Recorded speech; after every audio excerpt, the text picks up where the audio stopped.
Alright, you and I are about to watch this poor guy step into another world only for his own sister to shoot an arrow right through his heart. He thought his brother was bringing him a healing potion, but instead, the psychopath handed him pure, burning acid. Watch closely. When his father saw this madness, he stepped in to stop them. And then, like it was completely normal, his own dad brutally beat him until his bones shattered. He was reborn straight into the Demon King's household, and trust me, this poor body's original owner suffered absolute hell from his siblings. Alright, let's look at how he once ran to his mother crying from the abuse, only to be told that in a demon family, he had to fight back like one. But the original Kayla knew that if he actually fought back, his siblings would absolutely end his life. Trust me, her mother just laughed coldly, telling her she simply had to strike them first. Now pay attention, she even confessed her father became the Demon King by slaughtering 12 of his brothers. The next second, she pulled a dagger from her back and drove it straight into the poor boy's chest. She warned him. Get ready, because you and I are diving into absolute madness. Waking up the next morning, he had already absorbed most of the original body owner's memories, the young Kayla. Checking his body, he noticed yesterday's wounds were already almost completely healed. The maid standing nearby bluntly warned him that he had slept far too long this time. It was time for the family meal, so he had to get up. Thanks to Kayla's memories, he realized she was his personal maid. Turns out the original Kayla was so incredibly timid that his entire family despised him and treated him like garbage. Can you believe even his maid, Linlin, humiliated him, forcing him to dress completely on his own? Kayla had even asked her once why the other servants actually helped his siblings get dressed. Look at this sheer audacity. She actually demanded that he dress her, dumping all the heavy work onto our main character. As she slept peacefully in his bed, he realized one thing with absolute clarity. Things were going to change right now. He got dressed and headed to the dining room, but the second he sat down, Seldra suddenly raised her leg. A hidden dagger shot from her shoe straight into his calf.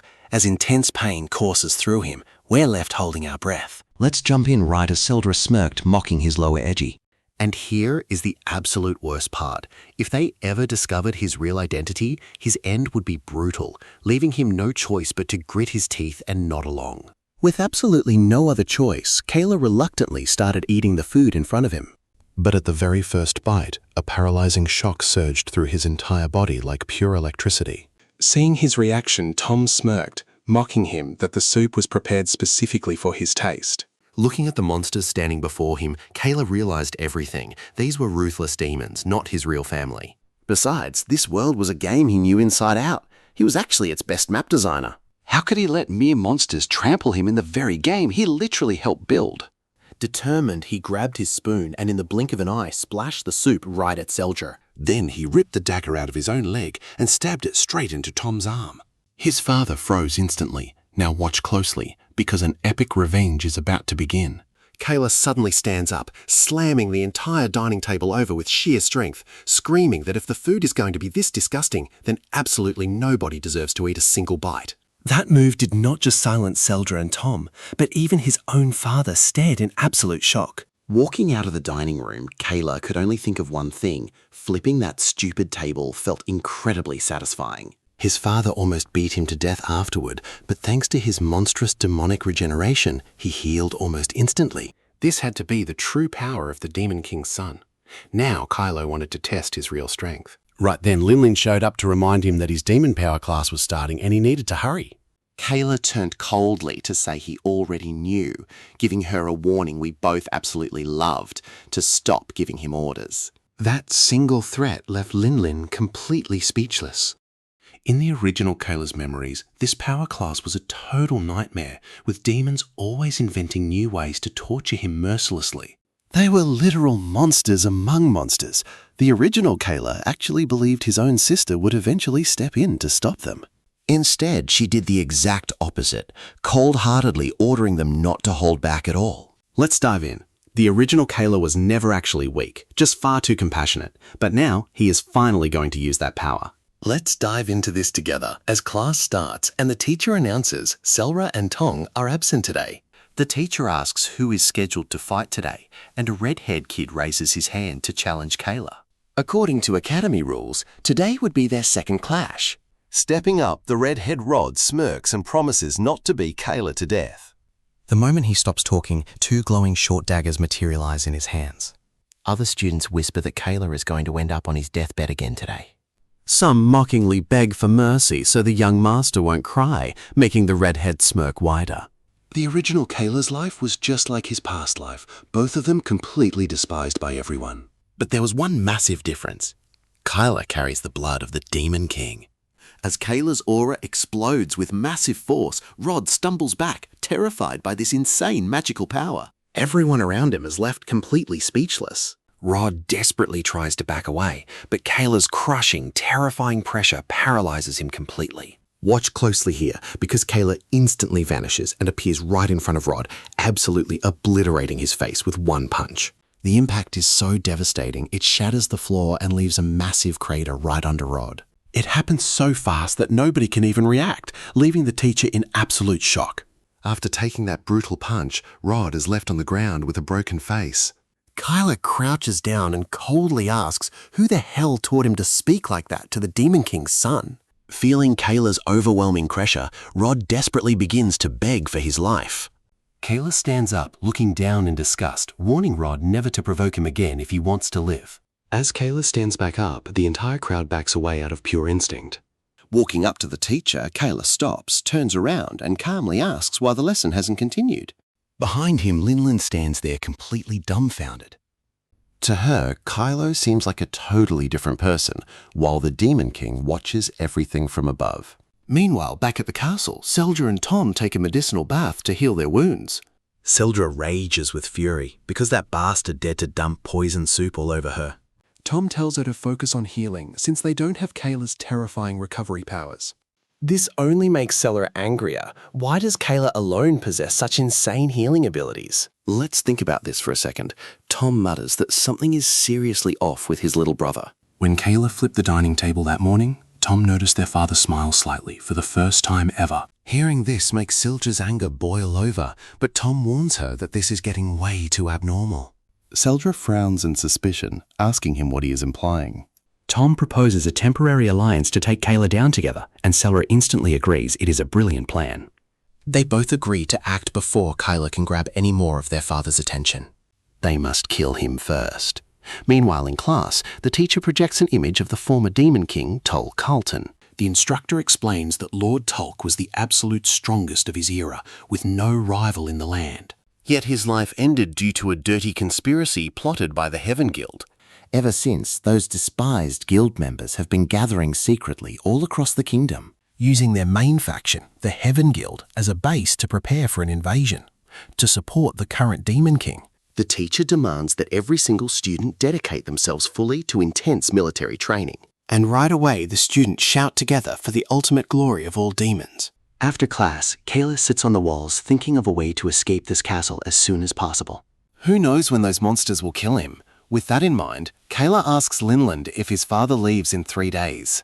Once he gets an answer, Kayla notes that the castle has one massive weakness. Right now, they lack a tactician who can use the surrounding terrain to their advantage. While those guild bastards target their blind spots, you and I are ready to see what comes next. Get ready, because you and I are about to watch how Kyla plans to map the entire region before his father's campaign. With that map in hand, the Demon King could wipe out every single enemy, leaving absolutely no survivors. Kayla's first goal was simple, get out of the castle, but when he finished the map and showed his father impaled him with his bare hand, coldly asking what the hell he was trying to prove with it. And during the agonizing pain, Kyla explained that the castle's terrain was terrible for the upcoming battles. If they could reshape the battlefield using his plan, they would completely turn the tide of the war. Hearing this, the Demon King finally looked at Kyla's map. After a long silence, he let go, demanding to know why Kayla had built a secret workshop. Kyla admitted that if he had asked for permission from the start, they would have never allowed it. As the Demon King's son, his only desire was to help his father completely exterminate all enemy guilds. With those words, Kayla stared straight into his father's cold eyes, quietly waiting for his final verdict. Just watch closely as Linlin trembles next to them, terrified to see Kayla daring to challenge the Demon King himself. Following a tense silence, his father asked how much time he needed. Kayla froze, thinking he had misheard. His father repeated the question, wanting to know how many days it would take. Kayla reacted quickly, raising his hand to show 5 fingers. His father warned that the Celestial Guild would attack in 3 days, making the map useless. Coughing, Kayla quickly clarified he did not mean 5 days. He could finish it in just 5 hours. Hearing such madness, his father spun around to stare in total disbelief. Kayla held the map, assuring him the redesign would be ready before the Celestial Guild's raid in 3 days. Therefore, he demanded that he be allowed to lead the entire operation. Before leaving, his father accepted the proposal, a rare, faint smirk appearing on his face. But he warned that failure meant tearing him apart, along with his blueprints. Once he left, Kayla finally breathed a sigh of relief. Don't celebrate just yet, because the very next second, his body collapsed and he coughed up a huge splash of blood. Linlin stared in absolute shock, unable to believe he actually convinced the terrifying ruler. Struggling to stand, Kayla ordered her to stop staring and get him to the infirmary immediately. After a quick bandage, he rushed back to draw. True to his word, he finished the map in just 5 hours. The Demon King's army immediately began the massive construction work.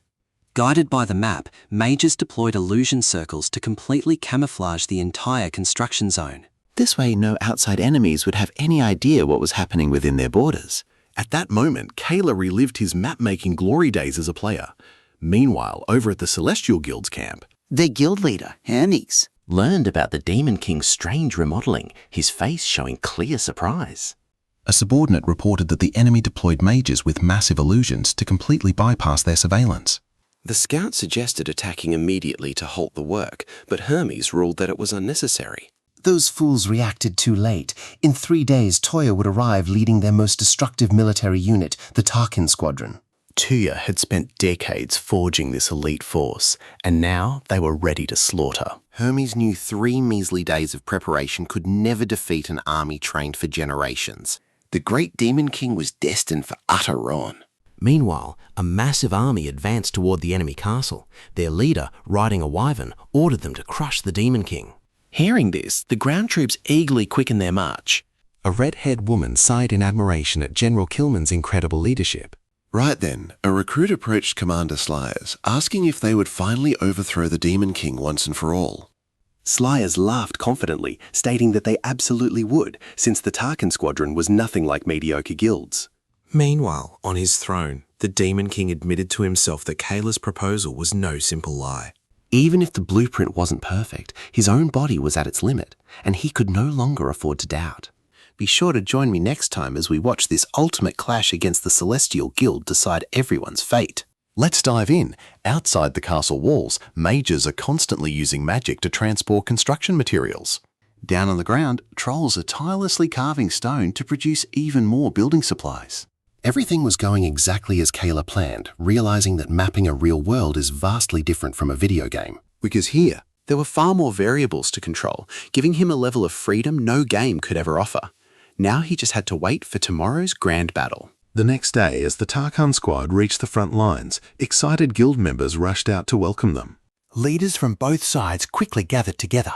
After sharing intel, Hermes eagerly declared they should storm the Demon King's castle right away, and Kilman fully agreed. But right in the middle of their celebration, a tiny black speck suddenly materialized in the center of the field. Pay close attention. Kilman sensed the danger instantly and leaped back just before that tiny dot exploded with a deafening roar. Fortunately, Kilman's shield bearers reacted just in time to block the brunt of that devastating blast. Over on Hermes' side, his loyal soldiers also jumped in to shield their leader from the shockwave. Once the smoke finally cleared, a dark silhouette slowly rose. Everyone focused their eyes and realized they were staring at the Demon King Hell himself. Actually, before all this went down, Kayla had already informed his father that he successfully destroyed the Heaven Guild's magical surveillance circles. This meant his father could teleport directly into enemy territory without triggering any alarms. When Kayla suggested teleporting straight to their base, the Demon King was definitely intrigued. But Seldra stepped in, warning that doing so was extremely dangerous, and Kayla quickly agreed with her concern. Hearing this, his father glared with ice-cold eyes, asking if they dared to doubt the power of the Demon King. The question terrified them so much they broke into a cold sweat. Tom could only stutter that his father had not fully recovered yet. But his father silenced them in a fury, deciding to teleport directly into the enemy camp and destroy them from within. Back at the front lines, Demon King Hell stood tall, coldly warning everyone that they would deeply regret setting foot on his territory. You can feel the sheer terror here. His overwhelming pressure radiates outward, forcing everyone to step back in fear. Kilman is the first to react, ordering an immediate charge, while Kayla's army stands fully prepared for battle. On command, the demons fling open the castle gates and charge fiercely onto the battlefield. Guild members waste no time sending their forces forward, and the two massive armies clash in a brutal collision. But thanks to Kayla's brilliant surprise strategy, the enemy is caught completely off guard by the vicious assault. seeing that his battlefield strategy was working absolutely flawlessly, a faint smile creeps onto Kayla's face. But in that exact moment, Seldra and Tom slip onto the high tower right behind him. Kayla instantly senses that something is terribly wrong. Tom snickers and lashes his long whip straight at Kayla, who has no time to dodge before it skewers his stomach. To make things worse, the weapon digs deeper into his flesh, clearly meant to tear him apart from the inside. With Kayla completely pinned down, Seldra draws her massive sword and charges at him with pure murderous intent. A split second later, her heavy blade swings down violently, slicing Kayla's head clean off. They both believe that no matter how fast he can regenerate, Kayla is finished. As his severed head flies through the air, his eyes display absolute shock. Watching his lifeless body plummet from atop the tassel, they turn to claim their reward from the Demon King, but suddenly Seldra draws a hidden dagger and slashes directly at Tom's throat. Luckily, Tom reacts quickly enough to dodge the fatal blow. Seldra just giggles mockingly, leaping backward to create some distance between them. Tom stares at the blade in horror, screaming that it's their mother's weapon, a forbidden artifact they are strictly banned from touching. Seldra snaps back that they're demons, so nobody cares about stupid rules. If she gets rid of Tom, she'll become the sole heir. Hearing this, Tom grinds his teeth with pure, burning rage. Leaping forward, he launches himself off the ground and charges straight at Seldra. Seldra clashes with him eagerly, shouting that the moment her blade grazed him, his fate was already sealed. They collide with sheer violence, triggering a brutal duel when neither sibling has any intention of showing mercy. And that's where we leave them, with Kayla watching them tear each other apart before slowly closing his eyes. Let's dive into this madness. Linlin uses her magic to melt the ground, rushing to attach Kayla's head back to his body. Once finished, Linlin was gasping for air, her entire body shaking uncontrollably from the sheer exhaustion. Meanwhile, on the battlefield, the demons had already surrounded the rear flank of the guild's forces. But as they attacked, a surprise awaited them. The guild's warriors were already prepared and waiting. The moment the monsters showed up, the soldiers raised their weapons and launched an immediate counterattack. The demons didn't care and charged straight ahead. It was a brutal clash, unleashing absolute chaos right into the center of the Allied forces. Following General Kilman's command, his dragon began charging a massive fireball inside its mouth. Next, it unleashed that blazing torrent straight toward the Demonkin. Seeing this, the Dark Monarch merely muttered that it had been centuries since he witnessed dragon breath. In a flash, he swiftly dodged the flames, grabbed the beast's head with both hands, and with monstrous strength, ripped it off in one clean pull. Witnessing such a horrific display, General Kilman was left completely speechless, paralyzed by sheer terror. The offensive mages reacted instantly, unleashing the full force of their magical power. Now watch closely. In an instant, the Demon King was completely swallowed by bursts of light. Through the thick smoke, Kilman wondered if they succeeded. But as the air cleared, they saw the enemy's appearance had completely transformed. Kilman's chest tightened. Just as the ancient books had described, he had truly transformed. Slayers screamed in desperation that this was his final form, sending waves of pure panic through the common soldiers. Slayers quickly turned around, ordering them to stay calm and not let fear take over. Yet even the general himself couldn't stop his legs from shaking under such overwhelming spiritual pressure. And amidst the chaos, the Demon King remained completely unfazed, knowing Kayla's plan contained one fatal flaw. There was no escape. Their strategy successfully drew troops to the guild's core, but left them completely trapped. If they ended up losing this battle, there would be absolutely no escape route. Even so, he never mentioned this weakness, because a true king never worries about emergency exits. He even suspected Kayla had already anticipated this. At that thought, the monarch's imposing presence grew even greater. Seeing this, Kilman ordered everyone to prepare for the worst. Meanwhile, deep within the castle, I know what you're thinking. Will this work? Linlin shakes uncontrollably after stitching Kayla's head back on. She whispered desperate prayers under her breath, recalling the unsettling experiment Kayla forced her to perform just yesterday. Back then, he had discovered that if he ever lost one of his limbs, he could easily reattach it. After testing with arms and legs, the next step was to try his head. Pointing at his own neck, Kayla warned her it would hurt, asking her to slice it off quickly. Once the rehearsal was over, he ordered her to find Seldra's maid and deliver an exact message without changes. Shortly after, Linlin met secretly with that very Woon. She lied, claiming Kayla would use the war's chaos to assassinate Seldra. Enraged, the maid declared she had to warn him immediately. Seeing that she had taken the bait, Linlin added that Seldra might strike first and sever his head. After all, despite his regeneration, decapitation meant certain death. And so she went along with that insane plan. But with his head separated from his body for so long, she had no idea if the trick would actually work. Just as she was on the verge of collapsing, Kayla slowly opened his eyes. Standing up, he admitted that Magic Dagger truly slowed his regeneration. But since he survived, nothing else mattered. Everything was still going exactly according to his calculations. The first thing he did upon standing up was dissolve the servant contract binding him to Linlin.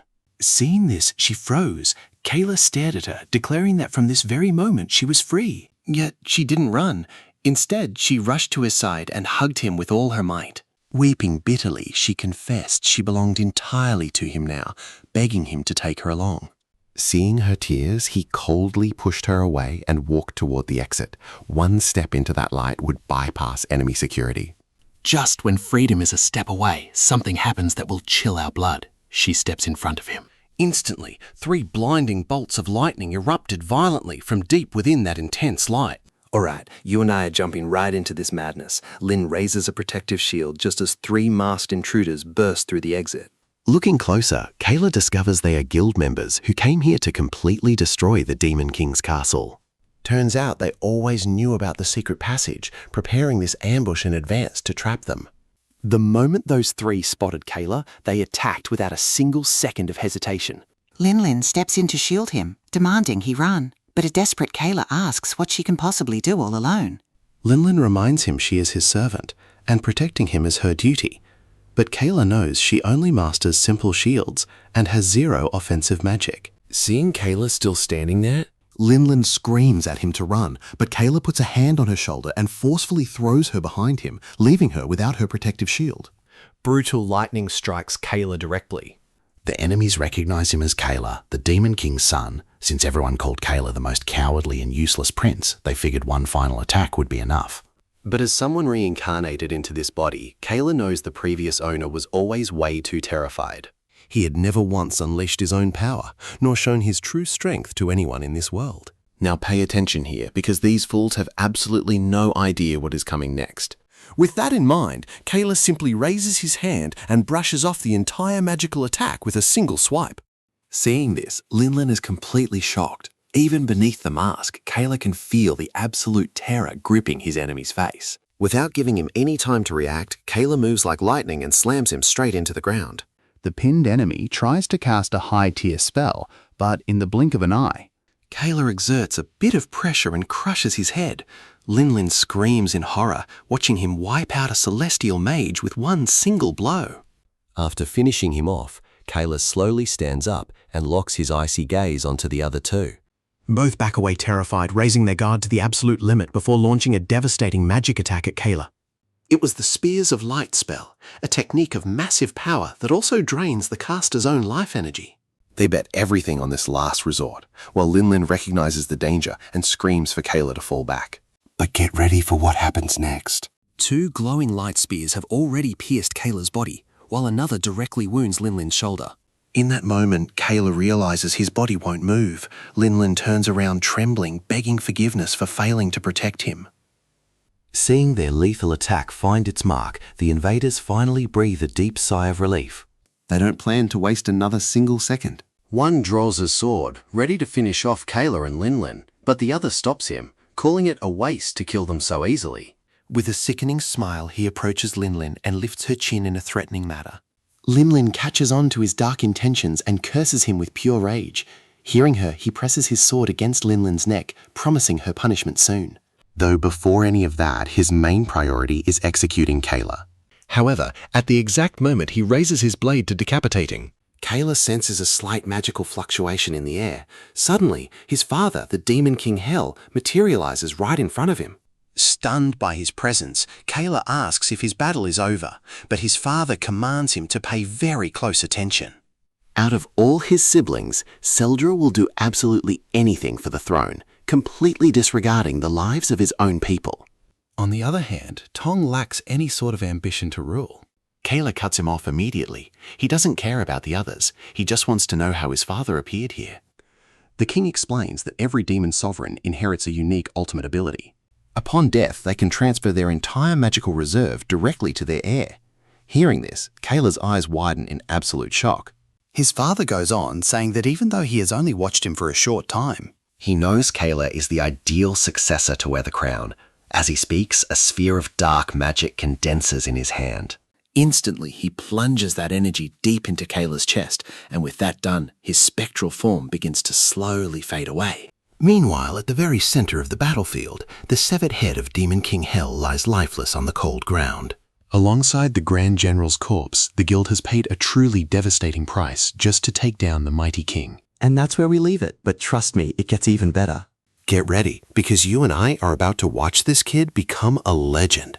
After inheriting the Demon King's power, Kayla shattered the light spears inside his own body. Even the light spear piercing through Linlin vanished right along with them.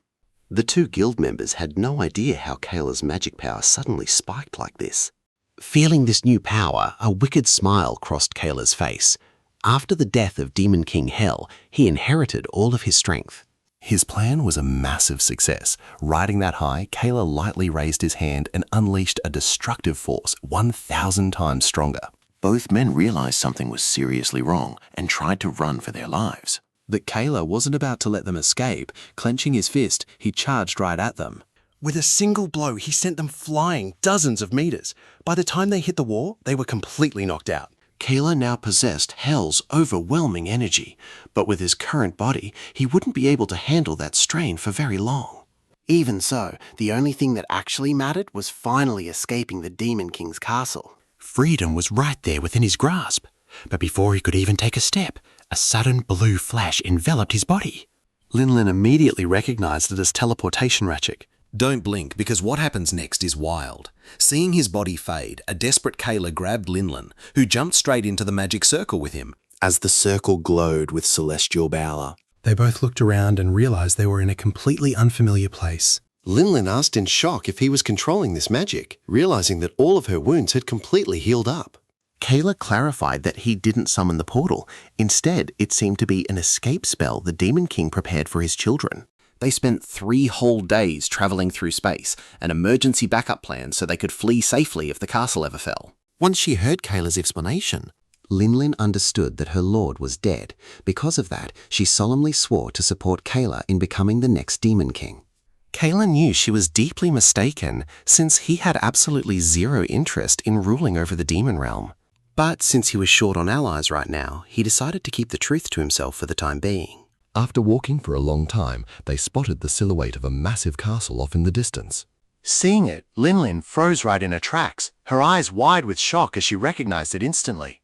Now, I know what you're thinking, but they're in a war zone. Arsul trains mages specifically to hunt demons, and today they're celebrating the Demon King's death. To avoid exposing their demonic identities, Linlin quickly cast a transformation spell. Kayla disguised his appearance too. Once they crossed the gates, he asked Linlin to explain everything about this kingdom. She explained that Arsul was a tiny island on the eastern border of Turia. It was protected by Shri Ho, a colossal, mysterious creature that lived in the nearby waters. Under its protection, magic power flourished rapidly, creating some of the most formidable sorcerers in the region. And for generations, they had always considered demons to be their absolute worst nightmare. Kayla couldn't understand why his father's portal had dropped them in such a hostile territory. Standing beside him, Linlin suggested that they needed to leave right. Kayla replied that to escape, they first had to prepare. He knew mastering the magic arts was essential to achieve his goals in this world. In this unique kingdom, almost every daily task was handled using magic spells. Even several structures around them floated suspended in midair, all thanks to magic. If he could learn magic here, he could build castles far grander than any he designed in that video game. But as he planned, a strange sound echoed behind him. It was Linlin's stomach growling. Amused, Kayla took her to a street stall and bought her some magical delicacies. But once she started eating, stopping her appetite turned out to be completely impossible. Anything that looked delicious went straight into her mouth. Eventually, they ended up heading into a tavern. To celebrate the fall of their great enemy, a redhead bought drinks for the entire place. Seeing free alcohol, Kayla and Linlin joined the party. However, after just a few drinks, Kayla's head started spinning. Spotting them, the red-haired woman froze dead in her tracks. Then a sly smile appeared on her face.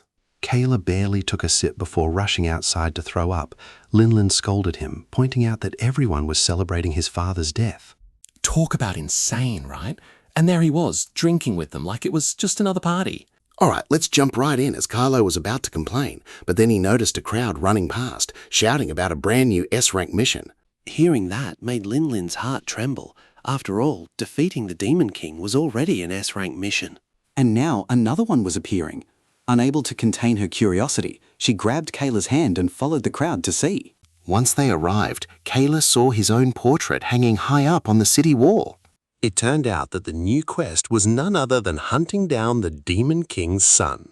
Seeing this, Kyla yelled in anger, demanding why they were still chasing him when the Demon King was already dead. Instantly, Linlin covered his mouth, quickly telling the crowd that he was just drunk. The crowd brushed it off and began gossiping that Kayla was actually the weakest of the Demonaires. To them, this mission seemed like a B-rank task at the very most. After watching for a bit, Kayla led Linwin away from the square, reminding her to lay low and to just call him Jeru instead of using titles. Linwin muttered that the names sounded incredibly strange. Just as they were packing up to leave town, a red-haired woman called out to them. She asked them what the big new S-rank mission was all about. Lin quickly replied that they only glanced at it, but Kayla recognized her as the tavern woman known as the Hope of Arsol. She was clearly no ordinary person. But check this out. She suddenly hugged both of them tightly. Smiling, she said she saw them at the tavern and noticed they smelled strange. Hearing that made cold sweat run down Kayla's entire body. Linlin went pale with terror too. If anyone discovered they were demons, a swarm of mages would surround them and end their lives instantly.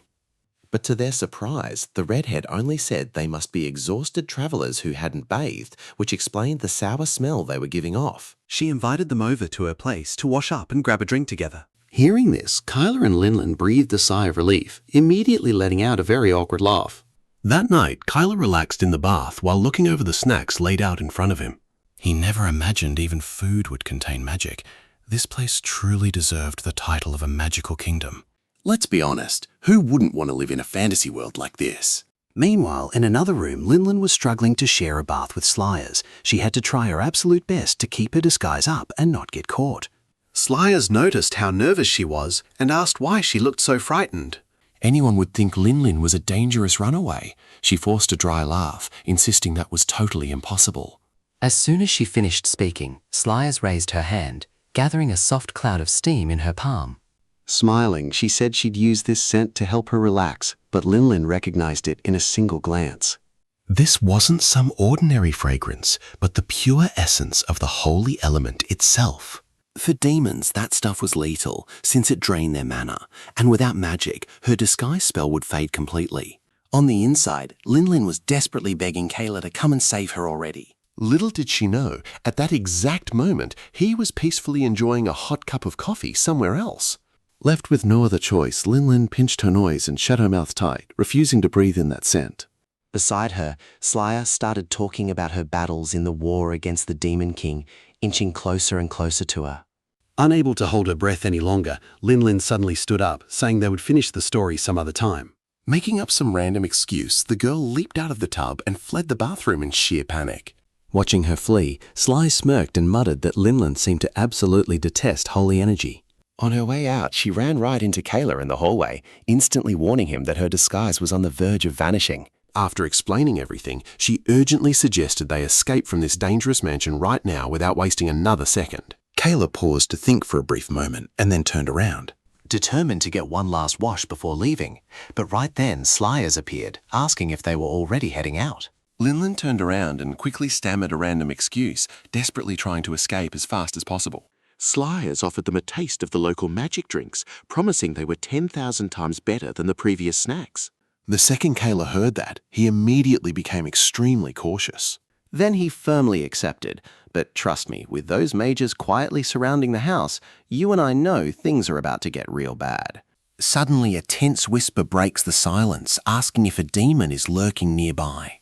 Their leader snaps back that it is not just any beast, but the Demon King's own son. Now pay attention to this moment. While they plot a capture, Slyers casually serves holy water to Kayla and Linlin, swearing that the drink is absolutely delicious. But since they are actually demons, they can only stare at the holy water, trembling with terror.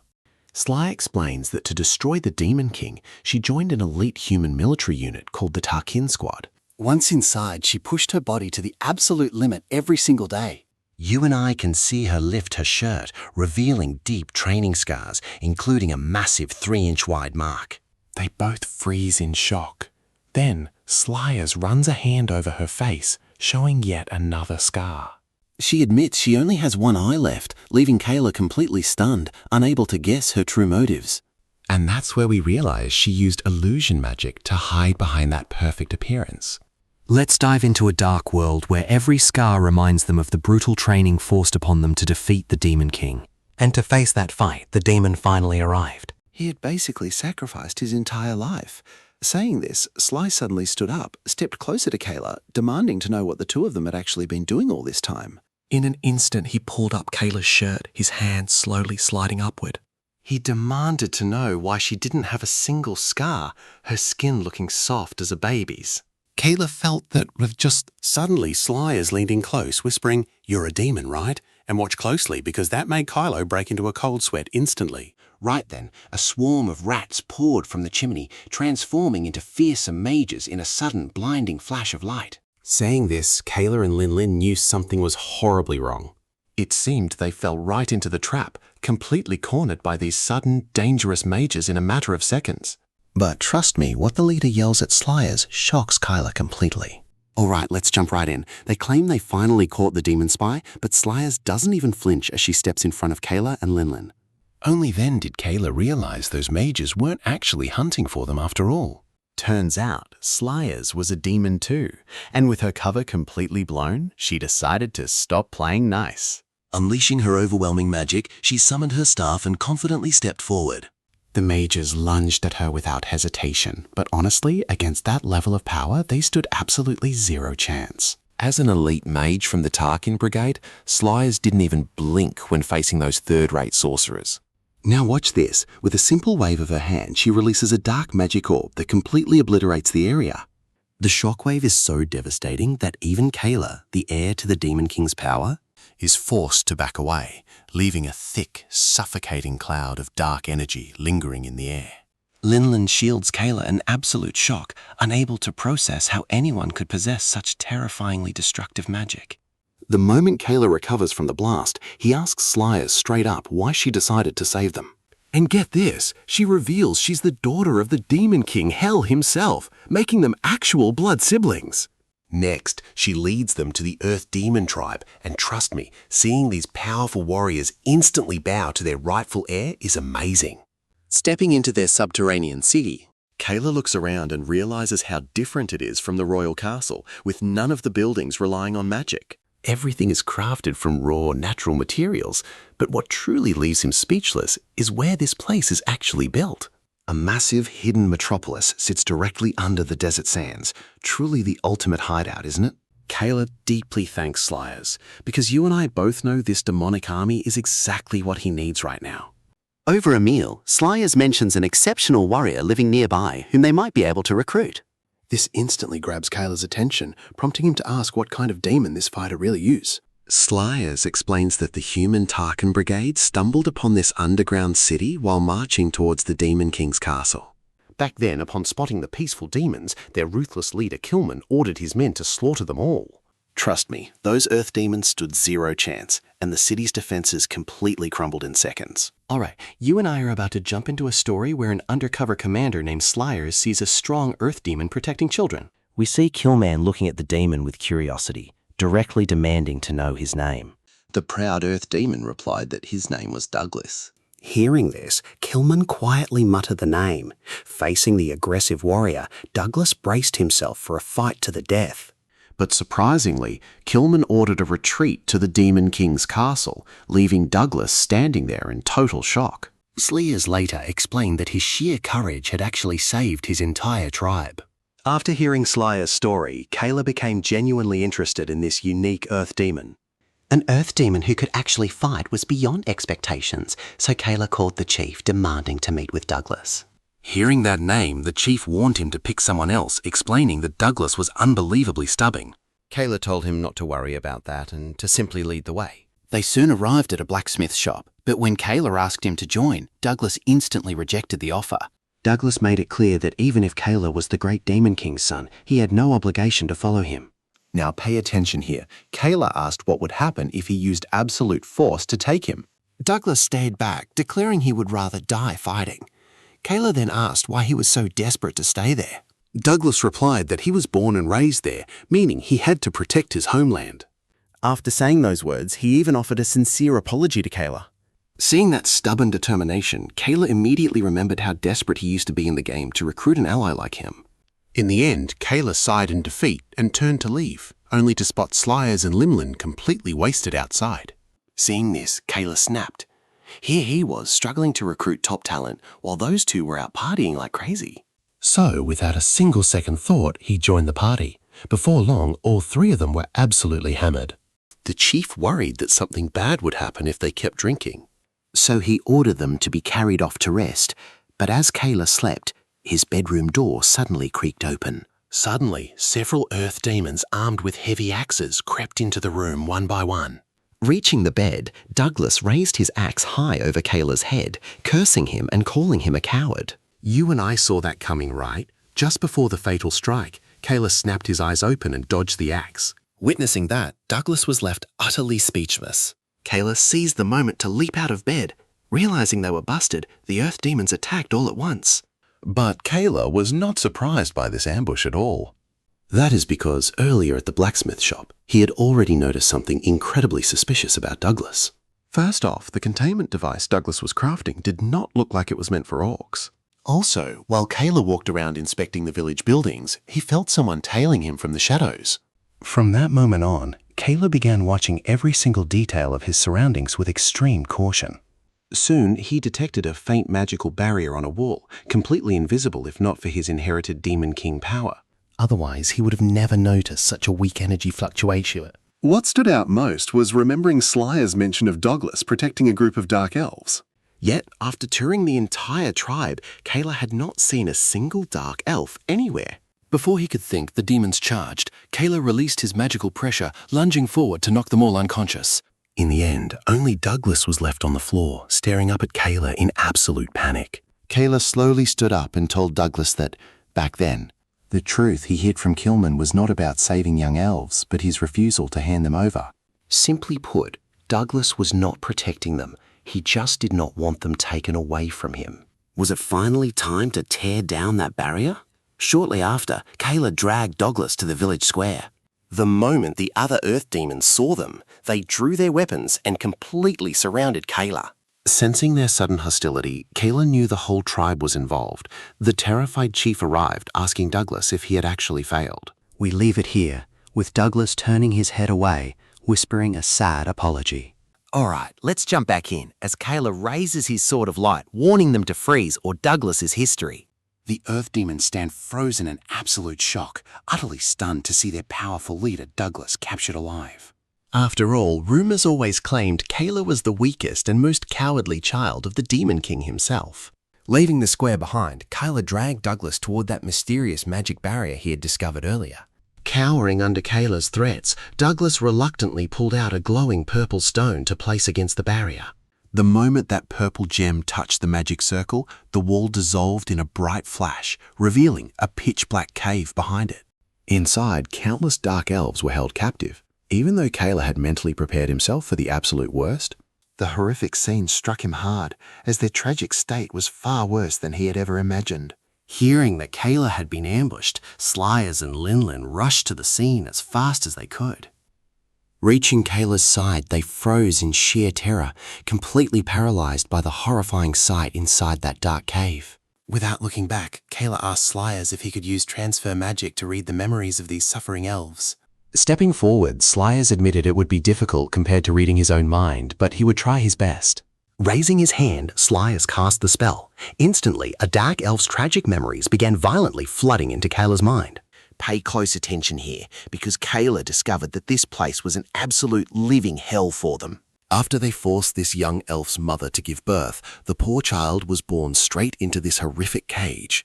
Wealthy human nobles visited occasionally to make their selections. Once they picked a child, they dragged them away by force.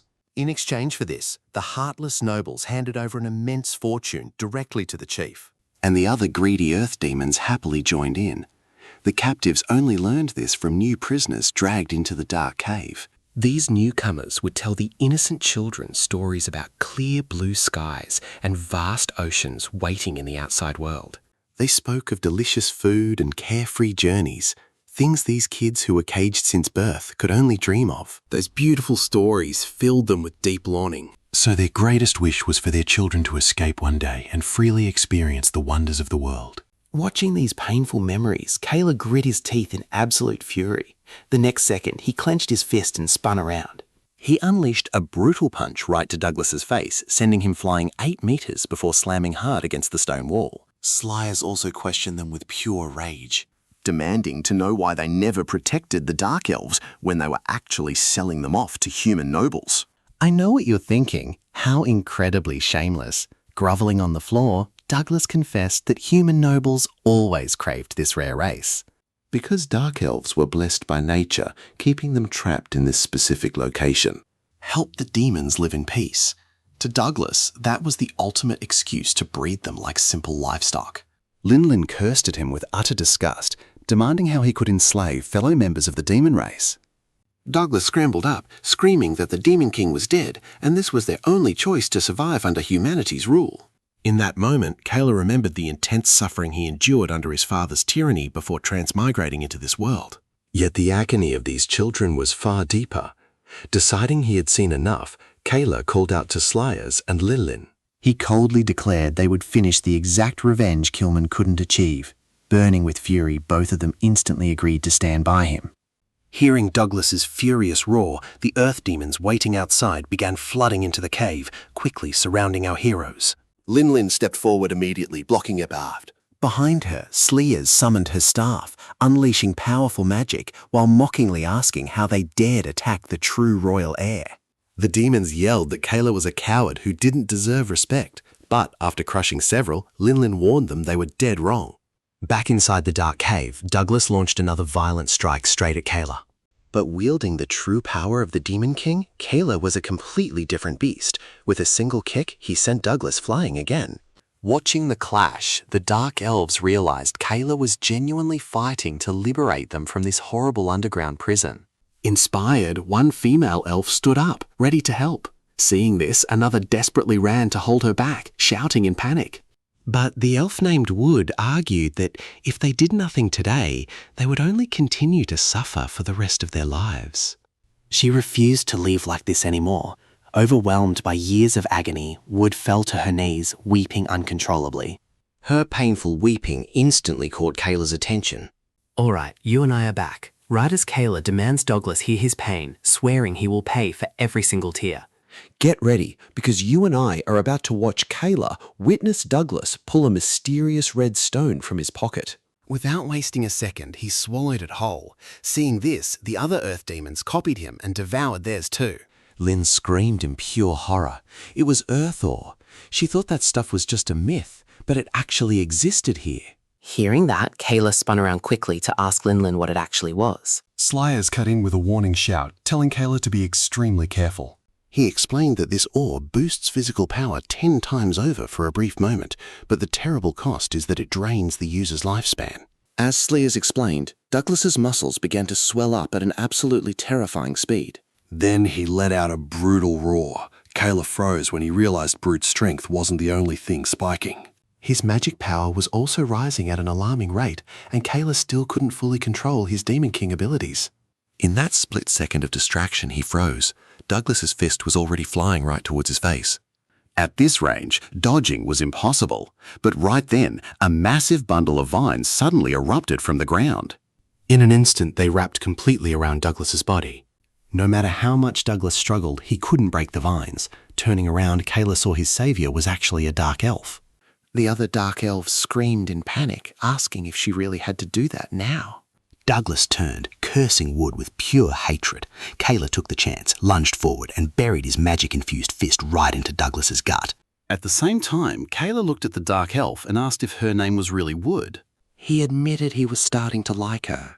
Wood just froze, staring at him, completely speechless. Next to them, Douglas spat blood, calling Wood a traitor. With a wild roar, he broke free from the binding vines. Douglas's body grew even larger now.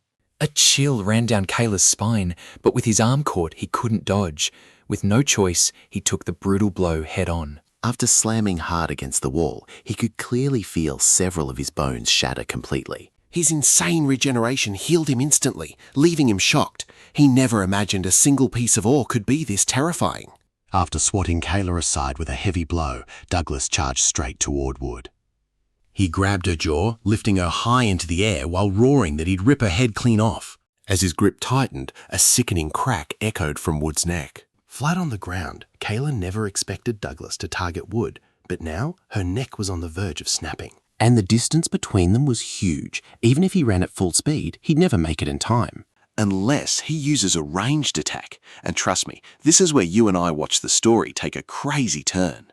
A mysterious shadow appeared behind him, revealing that he was actually inside his own subconscious mind. Kayla spun around in shock, demanding to know who it was. The shadow ignored him, simply asking if he still wanted to save the elf. Even though time moved incredibly slow in this place, he still had to act fast. Kayla desperately asked how to save Wood. The silhouette replied that he wasn't ready to control the Demon King's massive power yet. But as his mind and body synchronized, he would unlock more of that hidden potential. Kayla cut him off furiously, saying that long explanations could wait for later. Right now, he just needed to know what strength he could actually use. The shadow explained that despite his weakness, there was one power available. As he spoke, the silhouette of a magic bow quickly materialized right in Kayla's hand. Saying they'd meet again soon, the shadow vanished, but not before whispering his real-world name, Zhang Ju. Hearing that this shadow knew his actual name made Kayla's heart completely skip a beat. But before he could demand any answers, his consciousness was thrown from the void, snapping back to harsh reality. Now pay attention here. A massive blue longbow materialized in his hands. Without hesitating, he aimed right at his target. Sensing the overwhelming magic radiating from Kayla, Douglas turned his head completely horrified as he recognized that weapon.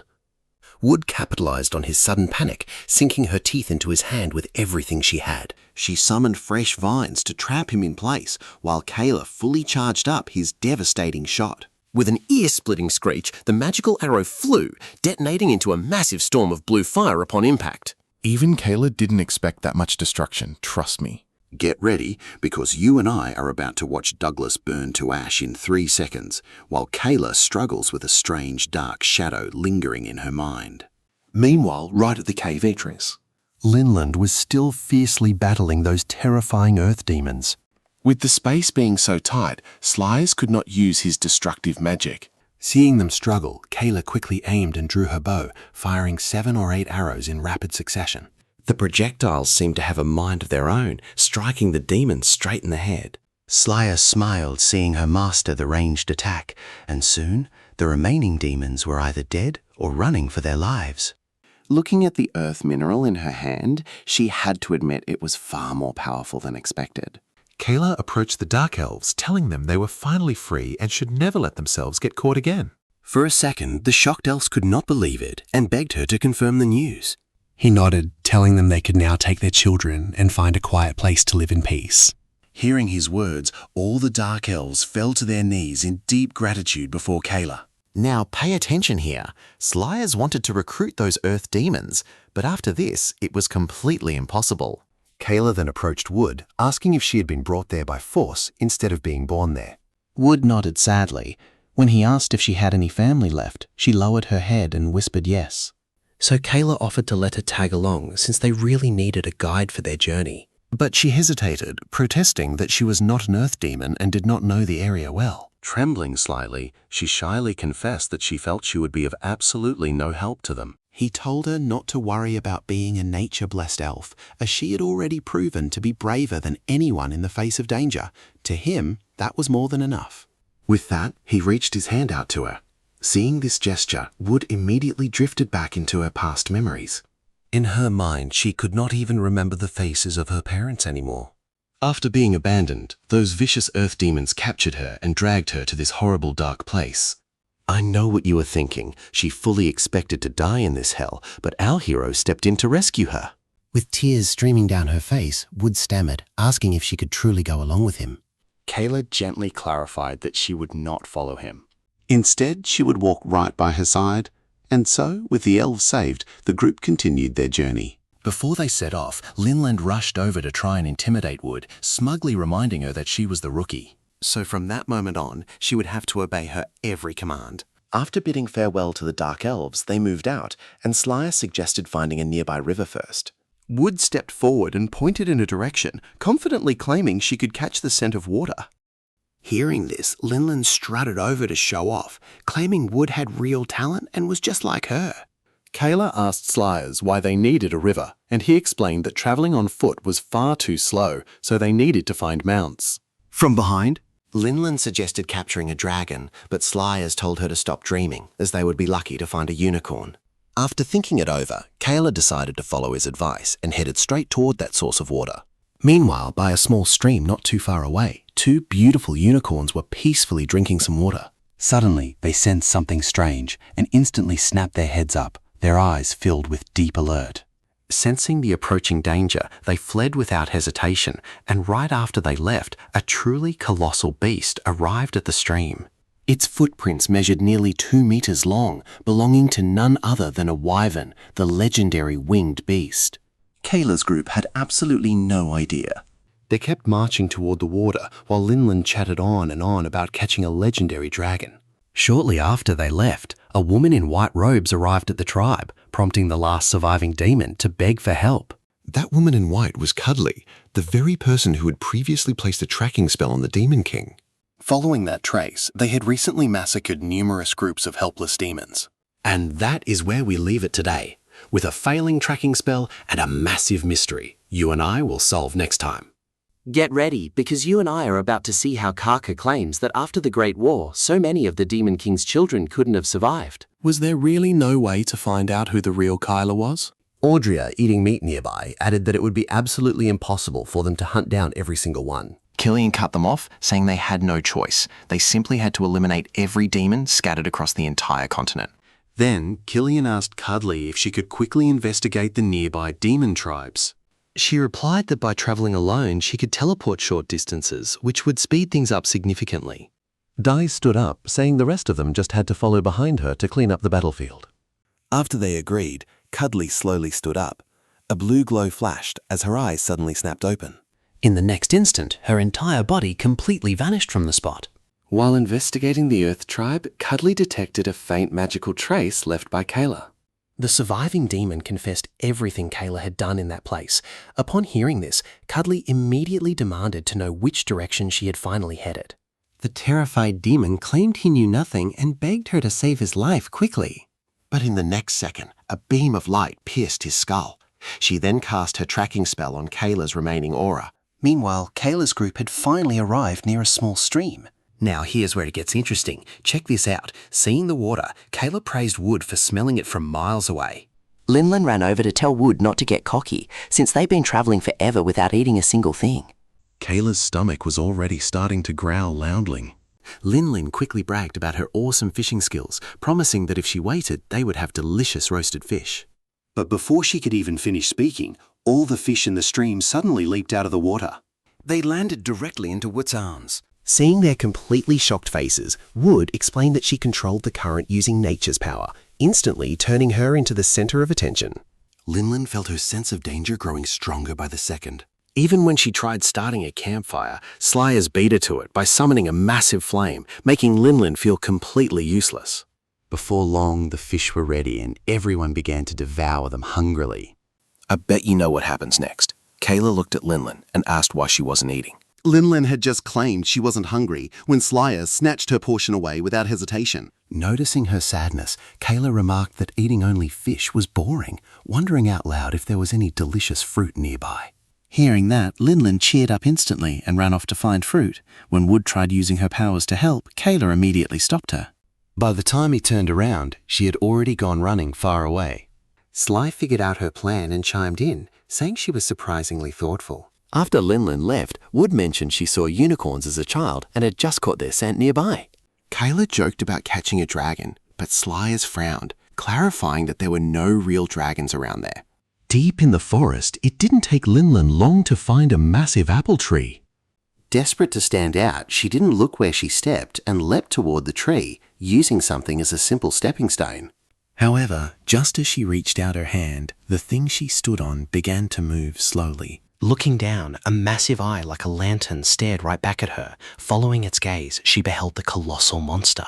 In that horrifying moment, she realized she was standing right on top of a massive wyvern's head. Meanwhile, the group remained by the fire, talking about the strange hidden strength inside of Wood. She admitted she didn't know how to explain it, but could feel natural energy in a certain area around them. Hearing this, Kayla assumed it worked like a video game map, while Sly praised her dungeon-finding ability. Though Wood immediately clarified that her current range was actually pretty limited. Kayla curiously asked if there was any way to expand that search range later on. She heard that if she consumed the vision stone of a 1,000-year-old dragon, her search range would increase several hundred times. Upon hearing that insane multiplier of several hundred times, he was left completely speechless. And that's where we leave them, knowing that defeating such a legendary dragon is an impossible task. Let's dive into this wild ride together. Kayla wonders if dragons are truly that powerful, and Slyers confirms they're lethal demon-hunting predators. Only a handful of humans with terrifying mental strength can ever dream of taming these beasts. Kayla laughs coldly at the irony. The only ones capable of taming them are humans, supposedly the weakest race. Slyers tells them not to worry, since finding a dragon in a place like this should be absolutely impossible. But the moment those words leave his mouth, Lynn comes screaming out with a colossal dragon right on her heels, leaving them utterly frozen in shock. Snapping out of it, they run for their lives, while a panicked Kayla demands to know what the hell is going on. Didn't he just say it was impossible? Slyers admits he has no clue, confessing he's never seen a beast this size. Nearby, Cuddly's tracking Kayla's aura when she suddenly hears a deafening roar echoing in the distance.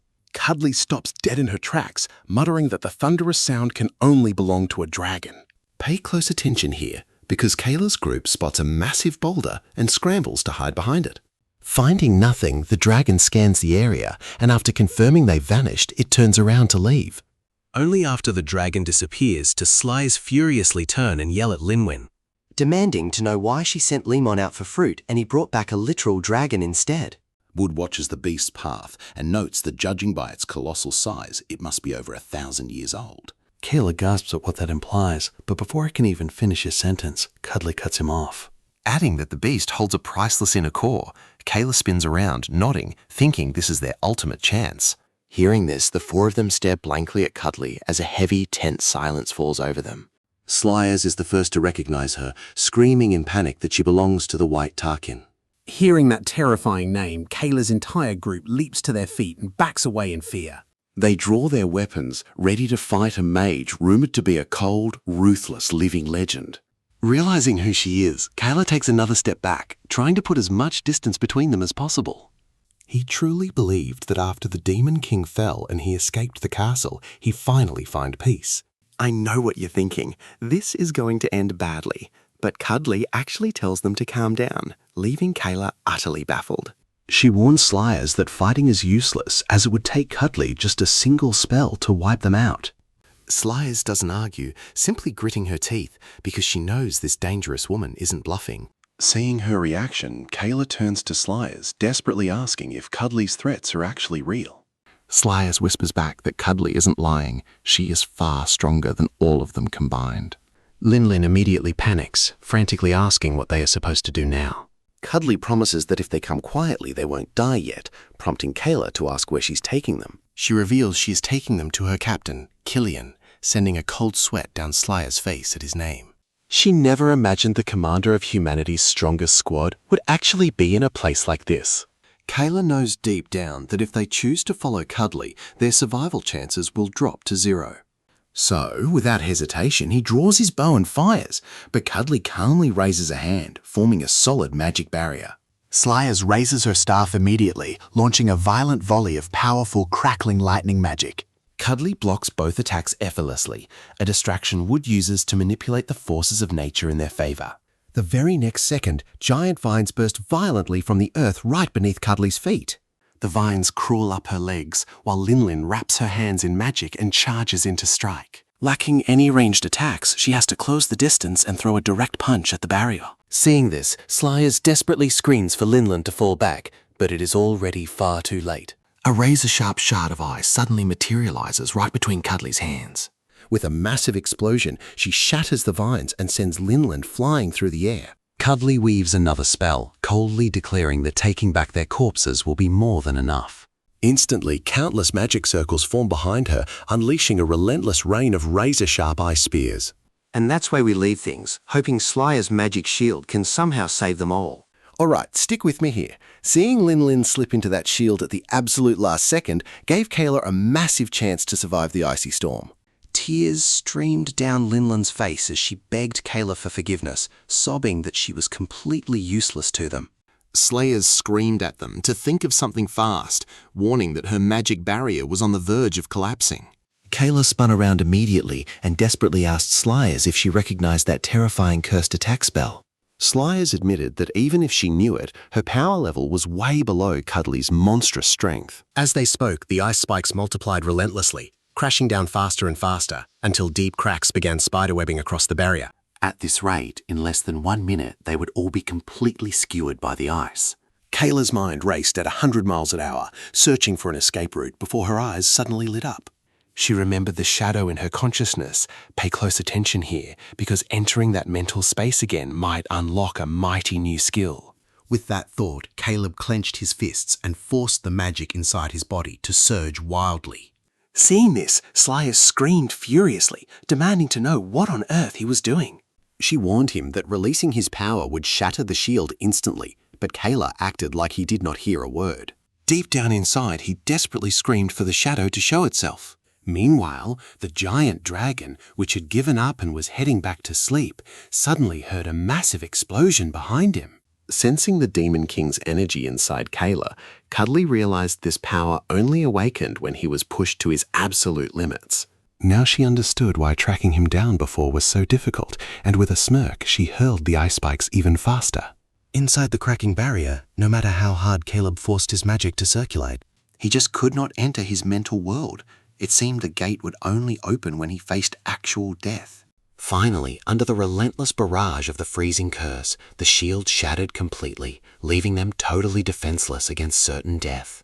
But the pursuing dragon suddenly roared back into action, violently interrupting Cuddly's devastating spell. This time, though, it just stared at them. You know what is crazy? It did not attack them at all. Hovering in mid-air, Cuddly could not comprehend the beast's weird behavior, so she cast another seal to summon her freezing curse. Seeing the deadly spikes rain down, the dragon unfurled its massive wings to shield Kayla's entire group underneath. Then it lowered its head right in front of Kayla. As their eyes locked, the dragon's memories flooded his mind. In that vision, a demon woman wrote the dragon. As the image cleared, Kayla realized that this mysterious woman was actually his own mother. She and the dragon lived happily in the forest together every single day. Overwhelmed by this, Kayla asked the dragon if it knew his mother, but the beast only stared back in silence. After watching him for over 10 seconds, the creature opened its jaws and spat out a massive glowing red pearl. Kayla caught it out of instinct and asked what it was. Only then did the dragon speak, calling it his insight stone. He asked again why it was giving him such a precious item. The dragon warned him there was no time. He had to hide his magic power and escape immediately. With those words, the dragon spun around and blasted a scorching torrent of flames directly at Cuddly. She stopped her attack to summon a protective barrier, muttering that a dragon protecting demons was the strangest thing she had ever seen.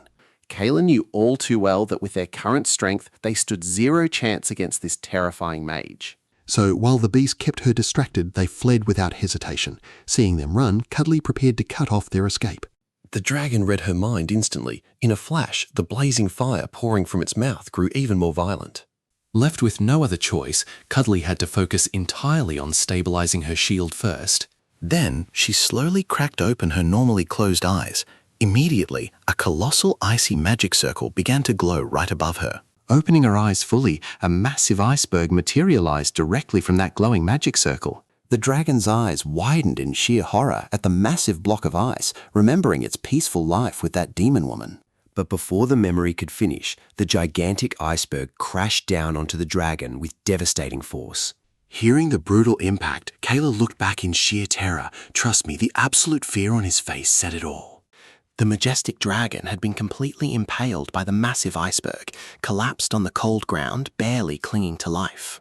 Cuddly floated down next to the beast, demanding to know why on earth it risked its life to protect mere demons. Let's dive into an incredible story. Since the dragon kept silent, Cuddly tried reading its mind before it died. But the beast acted first, burning its own body. Before fading, it warned that she would eventually regret everything. Right after those words, the massive creature turned to ash in an instant. Thanks to the time bought by the dragon, Kayla's group managed to escape far away. As long as he avoided Demon King powers, she could never track him. Absolutely furious, Cuddly clenched her fists and began chanting a highly powerful spell. Then she raised a hand, releasing countless glowing magic butterflies into the air. Meanwhile, once they were safe, Slayers immediately asked Kayla what that whole dragon business was about. Kayla explained that the beast seemed to know her mother. Lin, surprised, noted that dragons and demons rarely coexisted peacefully. She asked what else she had seen, but Kayla admitted she did not know all the details. She only felt they were incredibly happy together, and remembered the dragon had given her a mysterious red pearl. Seeing it, everyone realized right away that it was the Vision Stone, the greatest treasure of the dragon race. Slice quietly muttered that apparently the Dragon Queen herself had saved him this time. Looking at the stone in her hand, Kayla kept wondering what connection that being had to her mother. After a quick thought, Kayla handed the stone to Wood, and Slayers ordered her to absorb it fast. Now pay attention. They were already targeted by Tarkin, making the elf's tracking skills absolutely vital. Wood stared at the jewel in her hands and hesitated, saying it was far too valuable an item. Kayla stepped closer and interrupted, assuring her that nobody else could use it, so she had to swallow it now. Hearing that, Wood stopped doubting, popped the gem into her mouth and swallowed it whole, her eyes widening in shock. Wood tilted her head back and gasped. Suddenly, a bright red light burst from deep within her eyes. Right after, the dragon's memories flooded her mind. She saw that ever since its birth, the dragon had been used as a test subject by humans. These humans performed incredibly cruel experiments without caring about its agonizing pain. Every single day, fresh wounds covered its entire body. Entire generations of humans passed, yet they all kept tearing the creature's body apart for their tests. Whenever the dragon was close to death, mages healed it only to restart the horrific torment all over again. Centuries passed like this, until the dragon's mind completely shattered. It surrendered to its fate and stopped crying. I know what you are thinking, but as it awaited death, the strongest demon king, Tolk Carlton, appeared. He invaded the human world, and during a massive battle, completely destroyed the laboratory holding the dragon captive. After hundreds of years locked away, the dragon finally saw daylight again and escaped that living hell instantly. The moment it soared high into the sky, it finally felt the beautiful sensation of true freedom. After flying for days, it found others of its kind and detailed the horrors of human cruelty. It suggested dragons should unite with demons to destroy human kingdoms, but incredibly, not a single soul believed its words. By then, its species was already allied with humans, fighting side by side with them against the demon forces. Hardly any dragon understood that humans had approached them using data from endless experiments, a truly devastating reality. Humans experimented on dragons for the sole purpose of figuring out how to win their trust of their kind. Eventually, humans mastered the dragon's unique magic, but when he spoke the truth, absolutely nobody believed him. Outcast and alone, he tried seeking help from the demons, but they cursed him and drove him away too. From that day on, he belonged nowhere. He was neither human nor demon and could never return to his own. For a very long time, the poor creature could not understand why he had even been born into this world. Because of that, he decided to completely isolate himself from reality. He hid in the shadows, living in absolute solitude, until he met a tiny demon child named Kinister. The moment the girl saw him, she called him Mama. That single word left the dragon completely frozen and speechless. Next second, the little girl burst into tears, ran toward him and tightly hugged his massive snout. Seeing her sob, the startled dragon gently tried explaining to her that he was not actually her mother. And that is how you and I see this lonely dragon finally find a real reason to keep living. Once Callista calmed down, the dragon used magic to view her memories, discovering she too had been a human prisoner. Let's find out how Callista ended up captured by demons. Just like humans, demons experimented with dragon magic to gain absolute control over these powerful beasts. The moment she hatched, they threw her straight onto a cold laboratory table. Her magical potential was off the charts, mastering complex transformation spells even as a tiny baby. Seeing her immense power, the demons made their experiments even more cruel. Because of that, every single second of her life was unbearable torture. Until one day, out of pure desperation, she suddenly awakened her own teleportation magic. The spell threw her into an unknown forest, wandering completely alone and crying bitter tears. But then she met an old dragon who shared her pain and was deeply moved by her tragic story. He gently explained he wasn't her mother, but asked the little one to call him Master from now on. Hearing that, the little girl smiled brightly and happily started calling him Master. From that moment, he taught her the harsh rules of this world and how a dragon could survive in it. As she grew older, the wise old dragon passed down all of his spells to her. They spent beautiful, peaceful years together, enjoying a life of genuine happiness. Her past wounds slowly healed through their beautiful bond, but tragedy always strikes when we least expect it. Now pay close attention here, because one day the dragon looked at her and completely froze. He furiously demanded to know who she was. Terrified and confused, she just stood there completely paralyzed. Suddenly, the beast unleashed a massive blast of fire, forcing the terrified girl to dodge for her life. Dragons usually live for many centuries. However, those brutal experiments from his youth had drastically cut this poor dragon's lifespan short. His fading body began to fail, causing severe memory lapses, where he suddenly forgot everything. Whenever he regained sanity, the weeping dragon would apologize to her over and over again. Heartbroken, she begged him for answers, but he suddenly fled, leaving her crying all alone. The dragon sought out a secluded place to hide. He waited for death in absolute silence, holding on to his precious memories of Callista, until he suddenly felt that familiar power radiating nearby. Guided by that force, he traced its source, and seeing Kayla brought his lost memories rushing back. That's why he sacrificed himself. I bet you and I realized the truth at that exact moment. Kayla was the child of his beloved disciple. Through her son, he finally saw his precious Callista again. No longer the crying, helpless child of his past, she had grown into a strong, loving mother. Feeling the dragon's deep sorrow echo within his own soul, Wood suddenly broke down in tears. He felt like he was waking from an endless dream, yet he couldn't quite remember the details. He could only softly whisper that the dragon was finally resting in peace.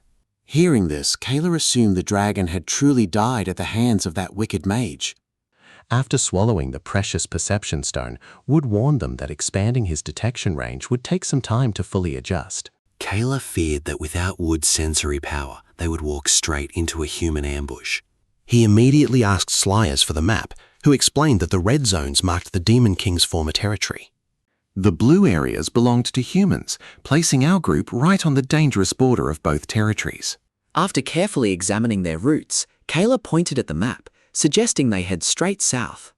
Confused by his choice, Lin asked why they weren't traveling west into safer demon territory. Kayla strongly believed his father had a very powerful reason for sending him to Arsel's human territory. Perhaps it was to meet Slyers, who was undercover. Plus, since the Demon King's castle had fallen, danger was everywhere. Maybe his father already foresaw that the humans would launch a massive, full-scale invasion against all demon lands. Slyers nodded in agreement. After the king fell, White Terran was far from the only one mobilizing troops. Virtually all human forces seized the perfect opportunity to strike deep into the demon lands. So think about it. If you were in Kayla's shoes, which dangerous path would you choose? But those demons would never listen anyway. They already brand him a total coward just for running away. With zero influence left, Linlin turned to Slies, asking if she was also the Demon King's daughter. Slies explained that she had spent years working undercover in the human world. No one but the Demon King himself could prove her bloodline. Plus, while undercover with the Tarkin squad, she killed many of her own. Kayla said they first needed a dungeon base, then they would rack up achievements until the demons willingly chose to follow. Hearing that, the others agreed. If they kept stacking up epic fates, the demons would naturally gather around them once again. Kayla would use this strategy to prove he was worthy of inheriting the Demon King's throne. With that settled, he kept studying the map, searching for the perfect spot to build his fortress. That is why he wanted to head south, though the biggest issue right now was the powerful humans tracking his every move. Trust me, at his current level, he had absolutely zero chance against them. He needed more intel to analyze. In fact, this world felt way too similar to that old video game. From the magic terminology to the beast names, everything felt strangely, incredibly familiar to him. If this world truly was connected to the game from his past life, then he would exploit his Demon King air powers to get what he needed, combining it with his past knowledge to craft the ultimate survival strategy. Meanwhile, a bloody brutal battle was breaking out in a small village. The local demons begged for mercy, screaming that they were willing to ally with humanity. But before one could even finish his sentence, a massive creature swallowed him whole. Controlling that gigantic beast was none other than D-Day, a member of the Tarkin squad. The village chief ran up in a rage, yelling that these demons had surrendered and should not be slaughtered. But before he could finish, Audrey swung her giant axe and sliced him in two. After wiping them out, Kara went to report to their captain. Turning around now? She saw Cuddly's projection appear before the captain, reporting that a dragon had protected Kayla's group and helped them escape. She also mentioned that she had already released magic butterflies to track Kayla's scent everywhere. Pay close attention here. Killian made it clear that despite being near the Demon Lands, he would never go back mid-war. So they would head to Cuddly's location immediately. Days later, while on the run, Kayla suddenly felt the air grow freezing cold. Slies explained they had been fleeing south for a solid week without any rest. So a temperature drop was expected. Kayla was just glad they had not crossed paths with the Tarkin squad again along the way. If things stayed this quiet, it would be perfect, at least until he finished building his own dungeon. But before he could even finish that thought, the unicorn he was riding came to an abrupt halt. Being an elf, Wood understood the beast, warning that they refused to go on, sensing they would not survive the freezing path ahead.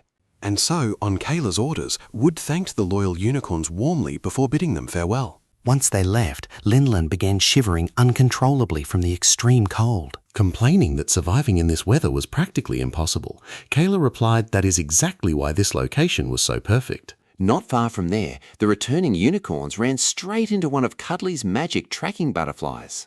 Cuddly reasoned that unicorns naturally loathe the cold, so why were exactly 4 of them returning from the deep south? After walking for quite some time, Kayla's group spotted a lonely, isolated island in the distance. Seeing how promising it looked, Kayla asked Wood to check the islet for any humans or monsters lurking around. Wood clarified that her mind's eye only responded to nature, meaning she could not directly sense living beings. Slies spotted an extremely old boat on the shore, guessing no one had crossed to the island in ages. After that, Slies used her magic to guide the boat across. The distance was roughly 200 meters. It was not a long journey, but the water ran deep and the waves crashed with violent force. And given the geography, if anyone tried to invade, they would spot them long before they could get close. Inside, they find a massive cave, but before we wrap up, Kayla has Sliers hide the entrance using her magic. Alright, trust me when I say this looks like a completely ordinary mountainside from the outside. After stepping inside a hidden cave, our group hits a split path, prompting Kayla to ask Wood to scout the area. Wood reports back that a narrow passage branches off to both the left and the right. Each path leads to a large hall before narrowing down again, eventually merging into a massive space, and hidden deep within that space lies an even deeper, mysterious secret chamber. As she explains the layout, Wood begins sketching the path she sensed directly onto the dusty floor. After weighing their options, Kayla decides it is best to split into 2 teams and meet up in the center. Hearing this, Slice instantly clings to Kayla, desperately insisting that she absolutely has to go with him. Not to be outdone, Lin quickly grabs Kayla as well, begging to join him on his route. She then turns around, arguing that with danger lurking ahead, their two strongest fighters need to separate. Slayers agrees with the logic and joins Wood. But as they step into the tunnel, Wood notices faint flickering lights ahead. Looking up, she realizes that the mysterious soft glow is radiating from several glowing stones. Slice explains that these are light stones, crafted by combining ice magic and light magic together. Since they are still burning so brightly, a truly exceptional mage must have created them. Now, pay attention here. Slice suddenly turns to Wood and admits she still does not trust her, leaving her frozen. Slice admits she is only putting up with her because Kayla made the choice to bring her along. But she does not make friends easily. Wood sighs, suggesting that if she cannot accept her as an equal, she should treat her as a slave. Slayers falls silent for a long minute, only to coldly state she still dislikes her before turning around to walk away. Meanwhile, as Kayla approaches a rock, Lin rushes over to warn him. Seeing her so excited, he wonders where this sudden burst of energy is coming from. After walking a bit deeper, they both suddenly hear a strange rustling sound up ahead. Kayla looks down and finds a slime, a monster he had only ever seen in video games before. Up close, it looks way cuter than in any game, making him desperately want to reach out and pet it. But before Kayla can react, Lin pounces on the poor creature, beating it to an absolute pulp. With the monster obliterated, Lin turns to Kayla with sparkling excitement in her eyes. Sensing she is desperate for praise, Kayla grits his teeth and warmly compliments her for her incredible strength and excellent work. You and I both know what is coming next, as the ground beneath them suddenly begins to rumble. Moments later, the surrounding rocks gather together, forming a massive, towering stone golem right before them. Faced with this giant, Kayla orders a retreat, but Lin absolutely refuses to take a single step back. Instead, she steps forward bravely to shield Kayla from the ongoing threat. The moment Lin charges, the golem punches her away, slamming her into the wall and making her cough up blood. Panicked, Kayla screams at her to run, knowing they cannot defeat this beast without any weapons. Refusing to yield, Lin channels magic into her hand and charges again, only to face the same painful result. Her strikes do not even scratch the giant, which violently smashes her back down to the ground. Pushing through the excruciating pain, she forces herself back up, standing defiantly against her massive foe. Kayla furiously demands why she is pushing so hard, but she replies that retreating makes her unworthy of serving him. As she grits her teeth, Lin is suddenly flooded with painful memories of her distant past. She remembers the very first time she stepped into the towering castle of the Demon King. Back then, a young Kayla ran crying to his father, begging to be friends with Lin, which his father laughed off as a joke. To him, a servant was just a tool, so he ordered Kayla to bind her with a master-servant contract. The past Kayla was far too weak and lacked the courage to stand up against his father's demands. Left with no other choice, he was forced to place the binding magic contract onto young Lin. Yet she was deeply grateful that he even tried to treat her like a real friend, a small gesture that meant everything to her. For once, someone treated her like a human being, prompting her to vow that she would give him her absolute all. She made a silent promise to help Kayla rise and become the greatest Demon King of all. But as you and I will see, he remained a weak crybaby, constantly beaten near death by his own brothers. If he died, she'd face execution too, so to make him strong, she played cold. Stick with me because this gets wild. Let's see if Cain ever changed his cowardly ways. Because of Kayla, Lin endured endless abuse from others. At dinner, they only left her everyone else's scraps. They even threw burning magma at her. At night, her only shelter was the filthy stables. Yet the other servants constantly hunted her down just to torment her more. Those vicious maids took it out on Lin whenever their masters glanced her way. Every single day was living hell. That must have been when she started resenting Kayla's contract. If he died, she would go down with him. Because of that, she honestly believed dying together was better. But when a blade sliced Kayla's neck, his fast healing cured him instantly, utterly crushing Lin's last hope. Now she couldn't even choose death. Meanwhile, the real Kayla just wept, begging her for forgiveness over and over. Then, out of nowhere, Lin felt Kayla transform practically overnight. Pay close attention here. He not only faced his brothers, but unleashed a mind-blowing power that revived Linland's dying heart, revealing the future Demon King. Yet, throughout this entire journey, she felt like she barely helped at all. She saw herself as a useless burden and refused to drag Kayla down any longer. Steeled with resolve, Linlin charged the golem, driving both hands straight into its neck.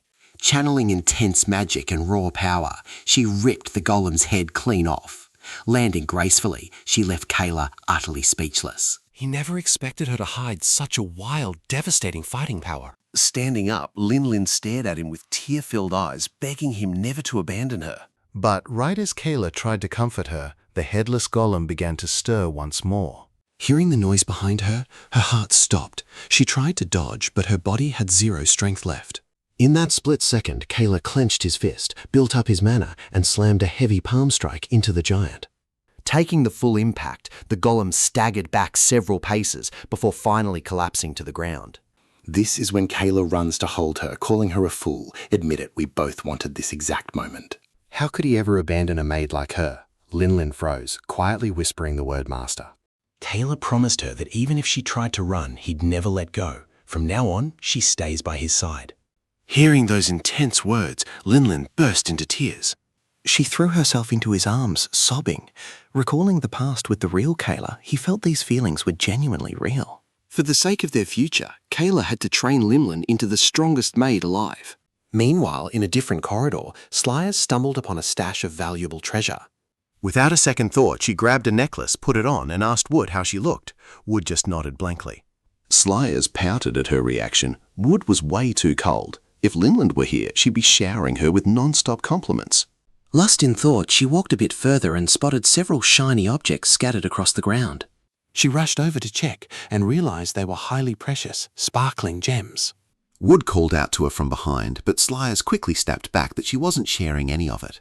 Wood asked if she was blind or just pretending. Slyers opened her mouth to argue, but suddenly the bracelet on her wrist began tightening fast. And the collar around her neck started choking her too. Sensing the danger, Slyers cursed silently. Turning around, she saw a massive beast slowly creeping out of the shadows. Slyers admitted she had been suspicious of the jewels from the start. But never imagined a treasure spider was lurking here. Annoyed, she screamed at Wood, asking why she didn't stop her earlier. Wood casually replied she thought Slyers had everything under control, so she just stood back and watched the show. With that said, Wood summoned vines to block the spider's strike. Slyers knew that normally this monster wouldn't stand a chance against her. But her carelessness cost her big time. With her hands bound, she couldn't even reach her staff. And trust me, left with no choice, she has to rely on Wood. To cover it up, Slyers yells it was a loyalty test. Now that Slyers is defenseless, what will Wood do? She ordered Wood to go all out and pass. Hearing this, Wood stepped forward and drew her dagger. All right, you and I are diving right into this intense moment where she strikes the bracelet with all her might. Slyers immediately warns her that magic items crafted by the treasure spider are completely indestructible by ordinary means. While Wood stares at the bracelet, desperately searching for another way. The monstrous spider opens its massive jaws and spits a thick blast of slimy green sludge. Reacting instantly, Wood grabs Slyers and pulls back, dodging the lethal threat without hesitation. Slyers warns her it is deadly acid that could melt them in a single second. Dodging the non-stop attacks, a desperate Wood asks what on earth they are supposed to do now. But she trips over a rock, losing her balance and dropping Slyers from the harsh impact. The deadly spider seizes the opening, shooting a web so fast that Slyers is pinned to the wall before she can even react. Immediately, the beast lunges forward, ready to pierce her with its razor-sharp front claw. Fortunately, Wood throws herself in the way, heroically shielding Slyers with her own body. With a swift, desperate move, Wood draws her dagger and slices right through the monster's leg. Losing its limb, the spider screeches in agony, stumbling backward as it tries to retreat. Seizing the moment, Wood grits her teeth and brutally rips the claw out of her own flesh. Now, watch closely because here is where it gets crazy. She drives that claw straight into Slyers' bracelet, instantly shattering the indestructible magic seal.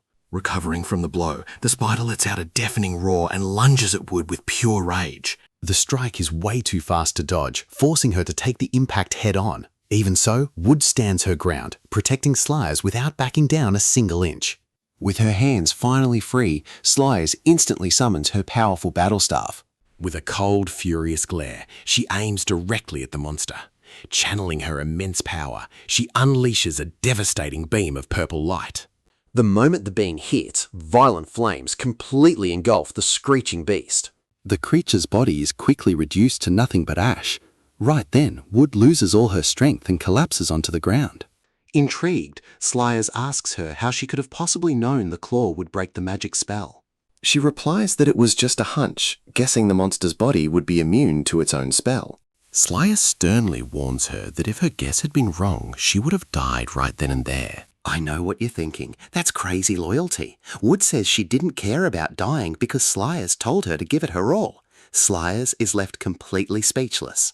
This brings back memories of her own brutal training days with the Tarkin squad. Back then, even after being impaled, she grabbed the enemy blade with her bare hands, giving her opponent a defiant smile. With one swift, lethal stroke, she took their head off without a second thought. It was that terrifying resolve in the face of death that completely captured her instructor's attention.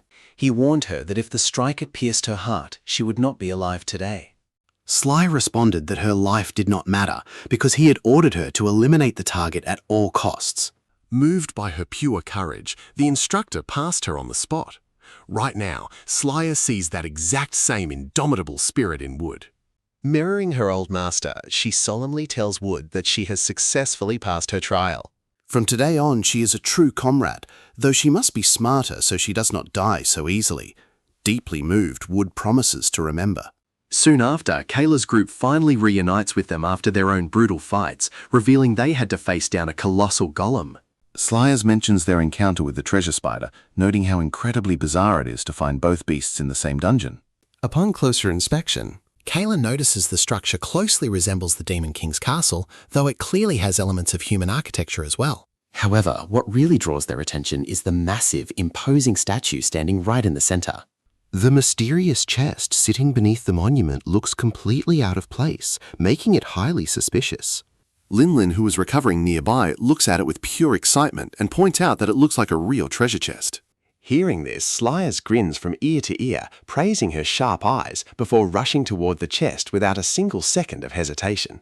But suddenly, the statue's eyes glow with a bright gold light. Drawing her bow in a panic, Kayla screams for her to stop. Realizing she is already too late, the archer acts instantly, letting fly a lightning-fast magical arrow. At that exact second, 2 deadly laser beams shoot out fiercely from the eyes of the monument. Luckily, Kayla's magic shot clashes with the beams just in time, saving Slyers. Shocked, Linlin and Wood ask if this is yet another death trap.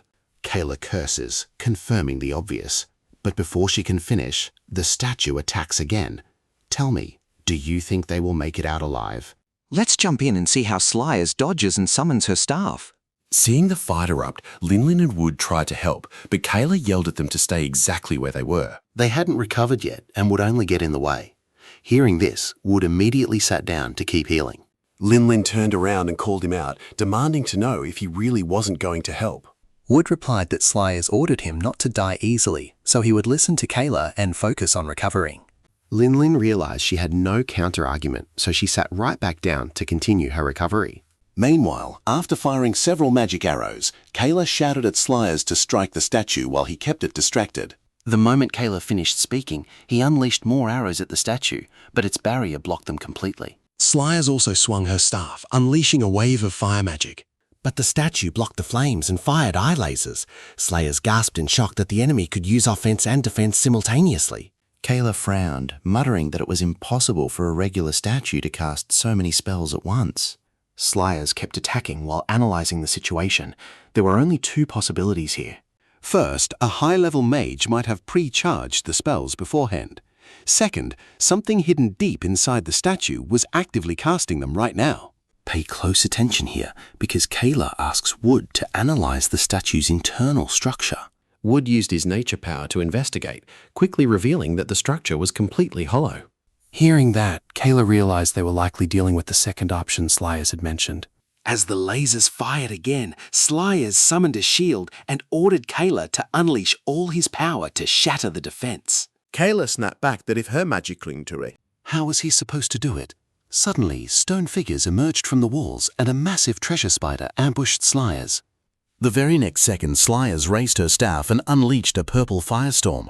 But when the flames engulfed the spider, they didn't leave a single scratch. Seeing her flames fail, Slyers instantly realized she was facing the formidable mother treasure spider herself.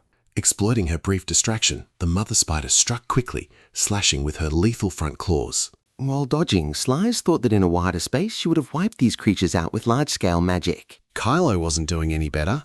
The stone figures pressured him, forcing him to constantly back away. I know what you're thinking. He could easily crush them with Demon King power, but that fearsome Tarkin squad would track them instantly. With that in mind, Kayla looked back toward the central statue. Ever since those monsters showed up, the statue stopped attacking. Was it using its magic to control the beasts? Preventing its main body from attacking. And did these beasts only emerge when Slyers ordered Kayla to strike with all his strength?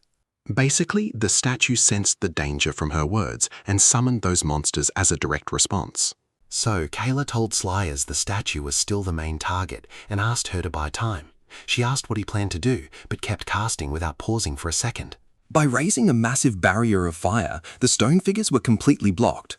Kayla seized the opportunity, gave a powerful leap, and charged straight at the statue. He figured that if the statue wasn't attacking, its protective barrier must have failed too.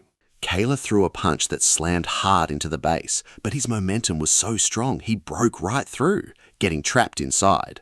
Strangely, the stone figures didn't stop Kayla, but instead continued to fiercely assault Slyers. However, in the distance, the mother treasure spider turned around and bolted straight for the statue. Seeing this, Wood immediately warned them that only that spider was small enough to squeeze inside. The moment he finished speaking, two stone figures spotted them and began slowly closing in. But Linlin and Wood were still injured. Luckily, Slyers fell back just in time and summoned a protective shield. With a deafening crash, the stone statue slammed its fist directly into the defensive shield. Slyers told them not to panic, as their only option now was to put their faith in Kayla. Meanwhile, inside the statue, Kayla looked up and spotted a glowing object that seemed to be the control core. So he readies his bow. Trust me, things are about to get wild. Get ready, because today we are going to watch Kayla, just as he is about to shoot, get completely trapped in this fearsome monster's web. Since the spider was tiny, it only had to widen the entrance a bit to squeeze into the statue right after him. Outside, after taking hit after hit, Slyers screamed in panic that they were at their limit, begging him to hurry. The problem? Kayla was completely pinned down by the Selk. To make matters worse, the treasure spider raised its deadly claw to finish him off. Just when Kayla saw no choice but to unleash the Demon King's power, his subconscious shadow suddenly started hurling insults at him. Following that burst of anger, Kayla was immediately pulled back into his own mental space. The shadow pointed at him in absolute rage, demanding to know how he could lose to such a pathetic creature. Kayla angrily snapped back, asking why it only showed up now when he was dying. Calling him an idiot, the shadow asked why he had not used domination. It insisted that no matter how weak he currently was, he could still easily tame a beast of this low tier. Kayla froze in shock, asking if it meant the servant contract he made with Linlin when they were kids. The shadow instantly snapped back, saying, "Of course not, you idiot." Hearing that insult, Kayla screamed at it in rage. Sighing, the shadow reminded him that he carried the legendary blood of the Demon Kings. Every great Demon King possessed the innate ability to command monsters. If his desire was strong enough, that power would awaken. Confused, Kayla asked what exactly he needed to do. He had to crush his enemies with overwhelming will, unleashing the greed deeply engraved in his own bloodline. Hearing that explanation, Kayla seemed to finally understand what he had to do. As the Demon King, any monster in his sight belonged to him. Only he could lead them to ultimate victory. With that thought, he felt an ancient seal deep inside his body slowly starting to shatter. Pay close attention here, because as he snaps back to reality, a purple flash in his eye completely paralyzes the spider. The blue crystal on its head slowly started turning purple. In his mind, he roared that he was Kayla Carlton, descendant of the great Demon King, and he would tame it now. He declared that the spider belonged to him now. Instantly, the creature's crystal was stained in a deep, absolute purple. Its front claw, hanging threateningly in the air, froze as well. At the same time, an interface appeared before him, and the spider filled the first slot. Looking closely, Kayla realized that this screen looked exactly like a typical video game inventory. And now he could feel with absolute clarity that the treasure spider obeyed his every single command. It was his now. Outside, just as Slyer's barrier was about to shatter, Kayla ordered the spider to climb up the statue. Knowing that they were completely out of time, Kayla leaped straight toward the blue energy body and activated his brand new monster control skill on it. In the very next second, this entity's crystal also began to slowly dye itself purple. Soon, it became his loyal subordinate.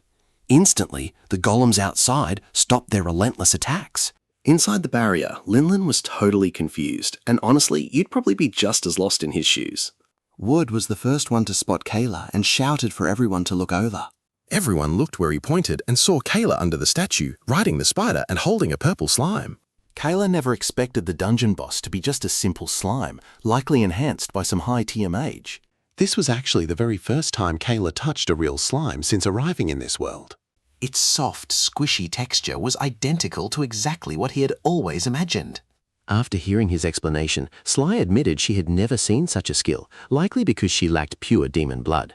Linlin was also incredibly shocked by Kayla's powerful new ability. Kayla remarked that with the dungeon boss under his command, building his own dungeon would be incredibly easy. Saying that, he named the slime, while beside him, Slyers complained, saying she wanted that power too. Both were children of the Demon King, so why could only Kayla use her? She sensed that something was off. If this slime was created by a high-level mage, where did they go? Linlin suggested the dungeon was ancient, but you and I will soon see what secrets await next. Alright, you and I are about to see that person was gone, and Slyers feared the mages would perish against humans. While listening to the debate, Kayla stared thoughtfully at the stone in his hands. He was still deeply confused by the true identity of that mysterious shadow lurking inside his own mind. Without that mysterious figure showing up back then, he would have died a long time ago. So now, Kayla desperately needed to find a way to meet that shadow once again. But after recalling the 2 times he saw it, there were no clear clues, so he decided to put the matter aside. His absolute most important mission right now was building a dungeon that truly belonged to him. After turning Stone into his loyal subordinate, Kayla also took control of every demonic monster under his command. To avoid being discovered by the Terran squad, Kayla deployed sentries across the entire island, hiding tiny spiders right at the entrance. And inside the deep passageways, he hid many gargoyles. He left the giant golems and the treasure spider in the main hall. Then, Kayla walked toward the massive chest beneath the statue. Opening it up, he pulled out a pair of daggers and handed them straight to Linling. Slyers explained that these weapons concentrated demonic energy, making her attacks incredibly more destructive. This meant Linlin would not have to coat her bare hands when fighting. If she mastered these daggers, her combat power would reach a whole new level. Pay close attention right here. Linlin silently promised to train as hard as possible to protect Kayla from the humans. Right after, Wood pulled a shield from that same chest. Looking at it, Linlin assumed it was just a useless, worn-out old wooden shield. But Wood felt the raw power of nature radiating from its damp surface. Kayla assigned it to him, and then Slyers grabbed a magic tome from the chest. When it was Kayla's turn, Slyers pointed him toward a nearby longsword, overflowing with the most intense magical power imaginable. Kayla glanced at that sword sideways. After hearing her out, his eyes quickly darted to a different sword boasting a brilliant purple hilt.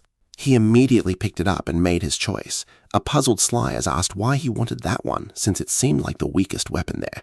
What nobody suspected was that Kayla chose it because it looked exactly like a legendary weapon he used to equip in his favorite video game. It honestly felt like reuniting with an old brother-in-arms that he had not seen in years. After handing out the gear, Kayla immediately started drawing up the blueprints to rebuild his dungeon. Unfortunately, this island was incredibly barren, leaving them with almost zero resources they could use for construction. But luckily, you and I already know they gathered plenty of soil, stone, and river water. Then they used Wood's knowledge to design the structure, while Slyers used magic to fuse the raw materials and raise the heavy walls. They blended the designs of the underground demon castle in the city of Arsel to shape this brand new home. Even though the environment was highly hostile, this was the first shelter Kayla built with his own hands, perhaps his final line of defense. With the main hall finally renovated, Kayla summoned Stone to ask if he liked his new home. Seeing the tiny golem bounce around happily, Kayla sighed and smiled with pure relief. Meanwhile, a magical blue butterfly quietly soared over the island, while in Arsel, local mages worked around the clock rebuilding their devastated city. Inside a private chamber, the city ruler expressed deep gratitude to Hayden for bringing in much-needed reinforcements. But Hayden snapped that it was no time for pleasantries. Who would have thought Arsel, a proud vassal of Terraria, would suffer such humiliation? The ruler immediately apologized, explaining that everyone had been distracted celebrating their grand national holiday. Before he could finish, Hayden cut him off, furiously reminding him that Arsal was a famous magic powerhouse. And yet, it was humiliated by a mere traitor and the Demon King's weakest heir. Hayden instantly ordered them to gather their most skilled elemental mages. The king himself would provide Ruya enhancement stones, and Hayden would train them personally. The leader stammered, arguing that the White Terran squad was already investigating. Why involve their own mages too? Hayden coldly fired back that even that elite squad had failed to track down the enemy hideout. If local mages wiped them out first, would that not salvage the city's reputation, which was currently in the gutter?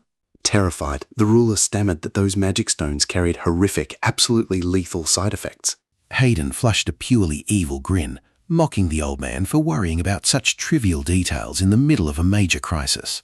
So that is where you and I leave this as the tyrant lifts the old man into the air. Get ready, because you and I are about to see a cold Hayden reminding the old man who put him in power. Just as Hayden had built him up, he could make him vanish completely, without leaving a single trace. Hayden needed reasons to keep royal backing, so the old man better obey and summon those elemental mages right now. After giving his orders to the elder, Hayden walked through Arsel Square completely alone. He knew if the dangerous Tarkin Blanco found Kayla's group first, he would probably wipe them out instantly. He had to move before Tarkin Blanco did.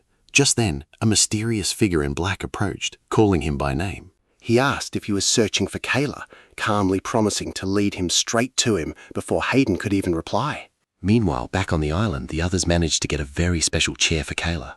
Kayla thought it looked way too fancy, like anyone seeing it would think he was some kind of demon king. Linlin insisted that since Kylo would become the Demon King, only a throne like this was worthy of him. Sly pointed out that as the Demon King's heir, Kayla needed a balanced diet, not just eating fish constantly. Now pay attention here, because hearing that, Lulin slammed the table, determined to get Kayla some real food. She offered to go hunt further out. Kylo stopped her instantly, warning that wandering too far would make it easy for Terran Blanco to track them. Even though he hid it, after eating fish for days, Kayla could not stand seeing another plate of it. His body was begging for actual meat. That is when Wood stood up, offering to hunt around the area. Slyers asked, confused, where they would find land animals when the entire place was surrounded by water. Wood led them to a wide clearing and immediately pulled out her shield. She explained to Kayla that the shield held life energy, which she could sync using elf magic. Hearing this, Kayla got the strategy.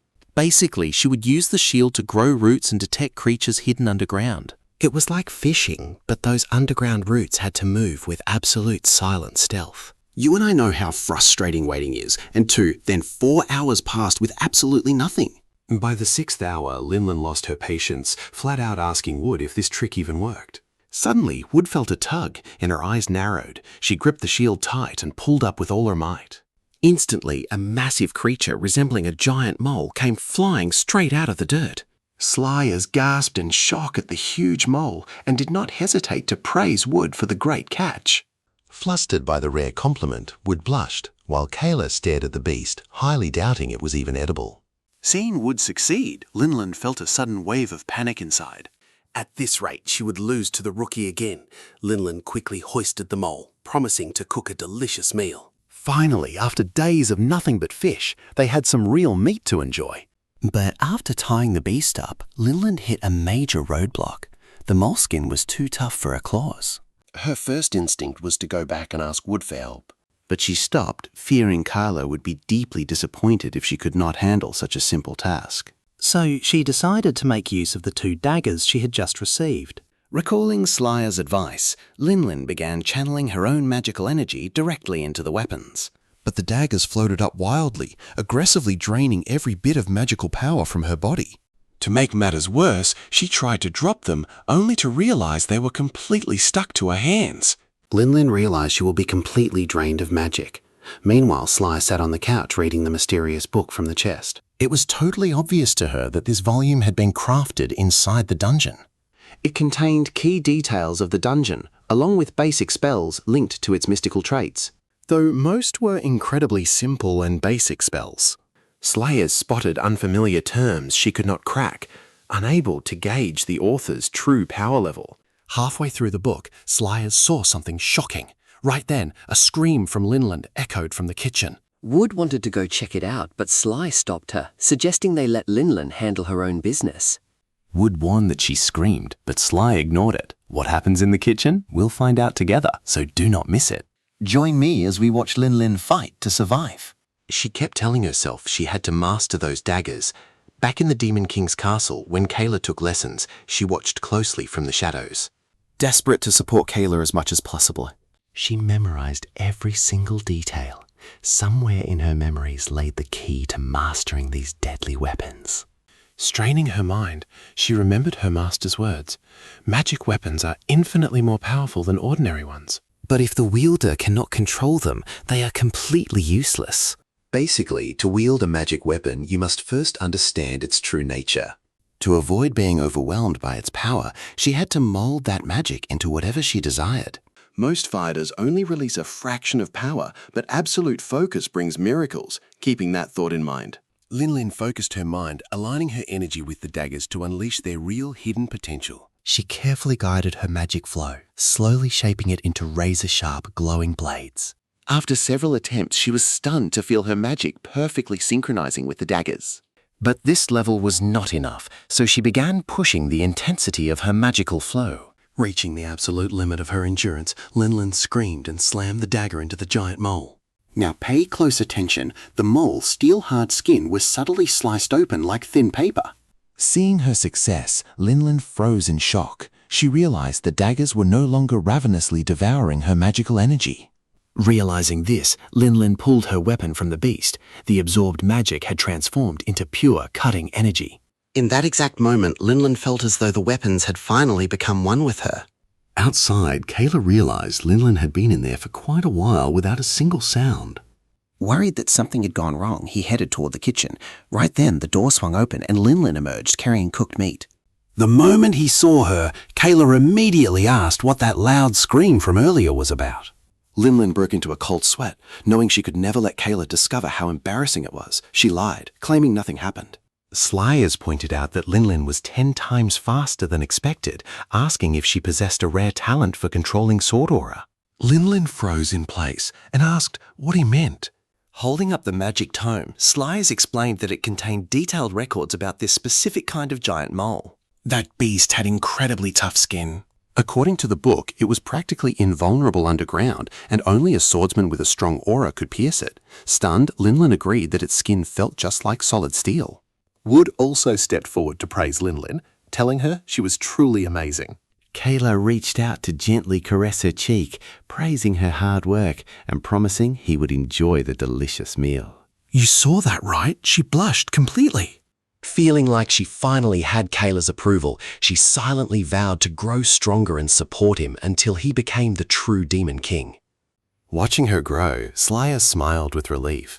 At the same time, she recalled the battle against earth demons and clearing the dungeon. Back then, she had barely been any help. And the terrain blocking her area of effect spells was no excuse. She needed to learn a powerful spell for any situation. Over the following days, Slayers shut herself away, desperately studying a brand new form of magic. She knew very well the Demon King had sent Kayla to Arsel specifically so she could support him. But if White Tarkin found them now, with their current power, she would struggle to even protect Kayla. So for now, she absolutely had to break through and become a fourth circle mage. After all, Cuddly, who hunted them down before, had likely already reached the sixth circle. With that in mind, Slayers pulled out an earth ore fragment, a dark item demons consume to boost strength at the cost of life. To gain rapid power and fulfill the mission entrusted by the Demon King, Slayers made her decision. She would consume it too. But at that very instant, the magical tome beside her suddenly flared with a bright, intense golden light. Sensing something strange, Slayers turned around. Her eyes widened in shock as the book began flipping its pages all on its own. Before she could even react, the golden glow of the book began resonating deeply with the ambient magic around her. And trust me, within 2 seconds, that blinding light transformed into glowing letters. Slayers is about to discover that those strange glowing letters are the exact ones she could never decipher. Suddenly, a pillar of pure light bursts from the golden letters and shoots straight into her abdomen in the blink of an eye. She was too close to dodge. As the divine light hits her, her consciousness completely plunges into an endless dark void. Slyers looks around, completely bewildered by this bizarre new space. Suddenly, a black-clad witch appears behind her, revealing that Slyers inherited the Demon King's power across countless past lives. She assumes the magic book reacted because she carries a piece of her late father's energy inside her. So she demands to know her identity, asking if she serves the Demon King hell. The mysterious witch denies it, leaving Slyers wondering why the grimoire is reacting to this intense dark energy. The woman reveals that in the past she served Tulk, the only true god of this entire world. Slyers catches her breath, wondering if Tulk was actually the ancient sovereign. After all, he was known as the absolute strongest being on the continent. Gazing at her, the witch says this is fate. She has been waiting for her for countless years. Calming her racing thoughts, the girl asks if this dungeon was built by Tulk himself. She explains they traveled the world, leaving dungeons so future generations could achieve their true spiritual awakening. Now pay attention here. She realizes instantly that her arrival at this dungeon was no accident. Because of this, she begs the witch to join her journey and lend them her immense power. She then admits the current Demon King, Hell, already fell in battle. The witch clarifies she isn't even truly alive. She is just a fragment of residual magic, only able to help the one who woke her up. Hearing this, Slyers desperately asks how she can become stronger. Only extreme power can protect Kayla, the descendant of Tulk. The witch smiles, pleased by her sincere request. She promises to guide her, but warns that breaking her limits depends entirely on her own willpower. The method? Letting the sheer agony of death shatter her body. Only by enduring that can she complete her rebirth. Without a second thought, the girl drops to her knees, begging for this chance. The witch warns this agonizing pain will last 14 long years in the real world. Let that sink in. One mistake means death. Her face darkens at the word death, but she instantly remembers her duty to Kayla and the Demon King. She fiercely declares that if she cannot even protect the rightful heir of the kingdom, her very existence is completely meaningless. With those words, she commands the old woman to begin. Pleased by her sheer determination, the witch smiles, raises her hand and conjures a massive magic circle. She will shatter every bit of magic Slyers knows, rebuilding her power entirely from the ground up. The moment she finishes speaking, an absolutely agonizing pain rips through every single corner of her body. The torment and terror are indescribable, but she grits her teeth, refusing to pass out for her mission.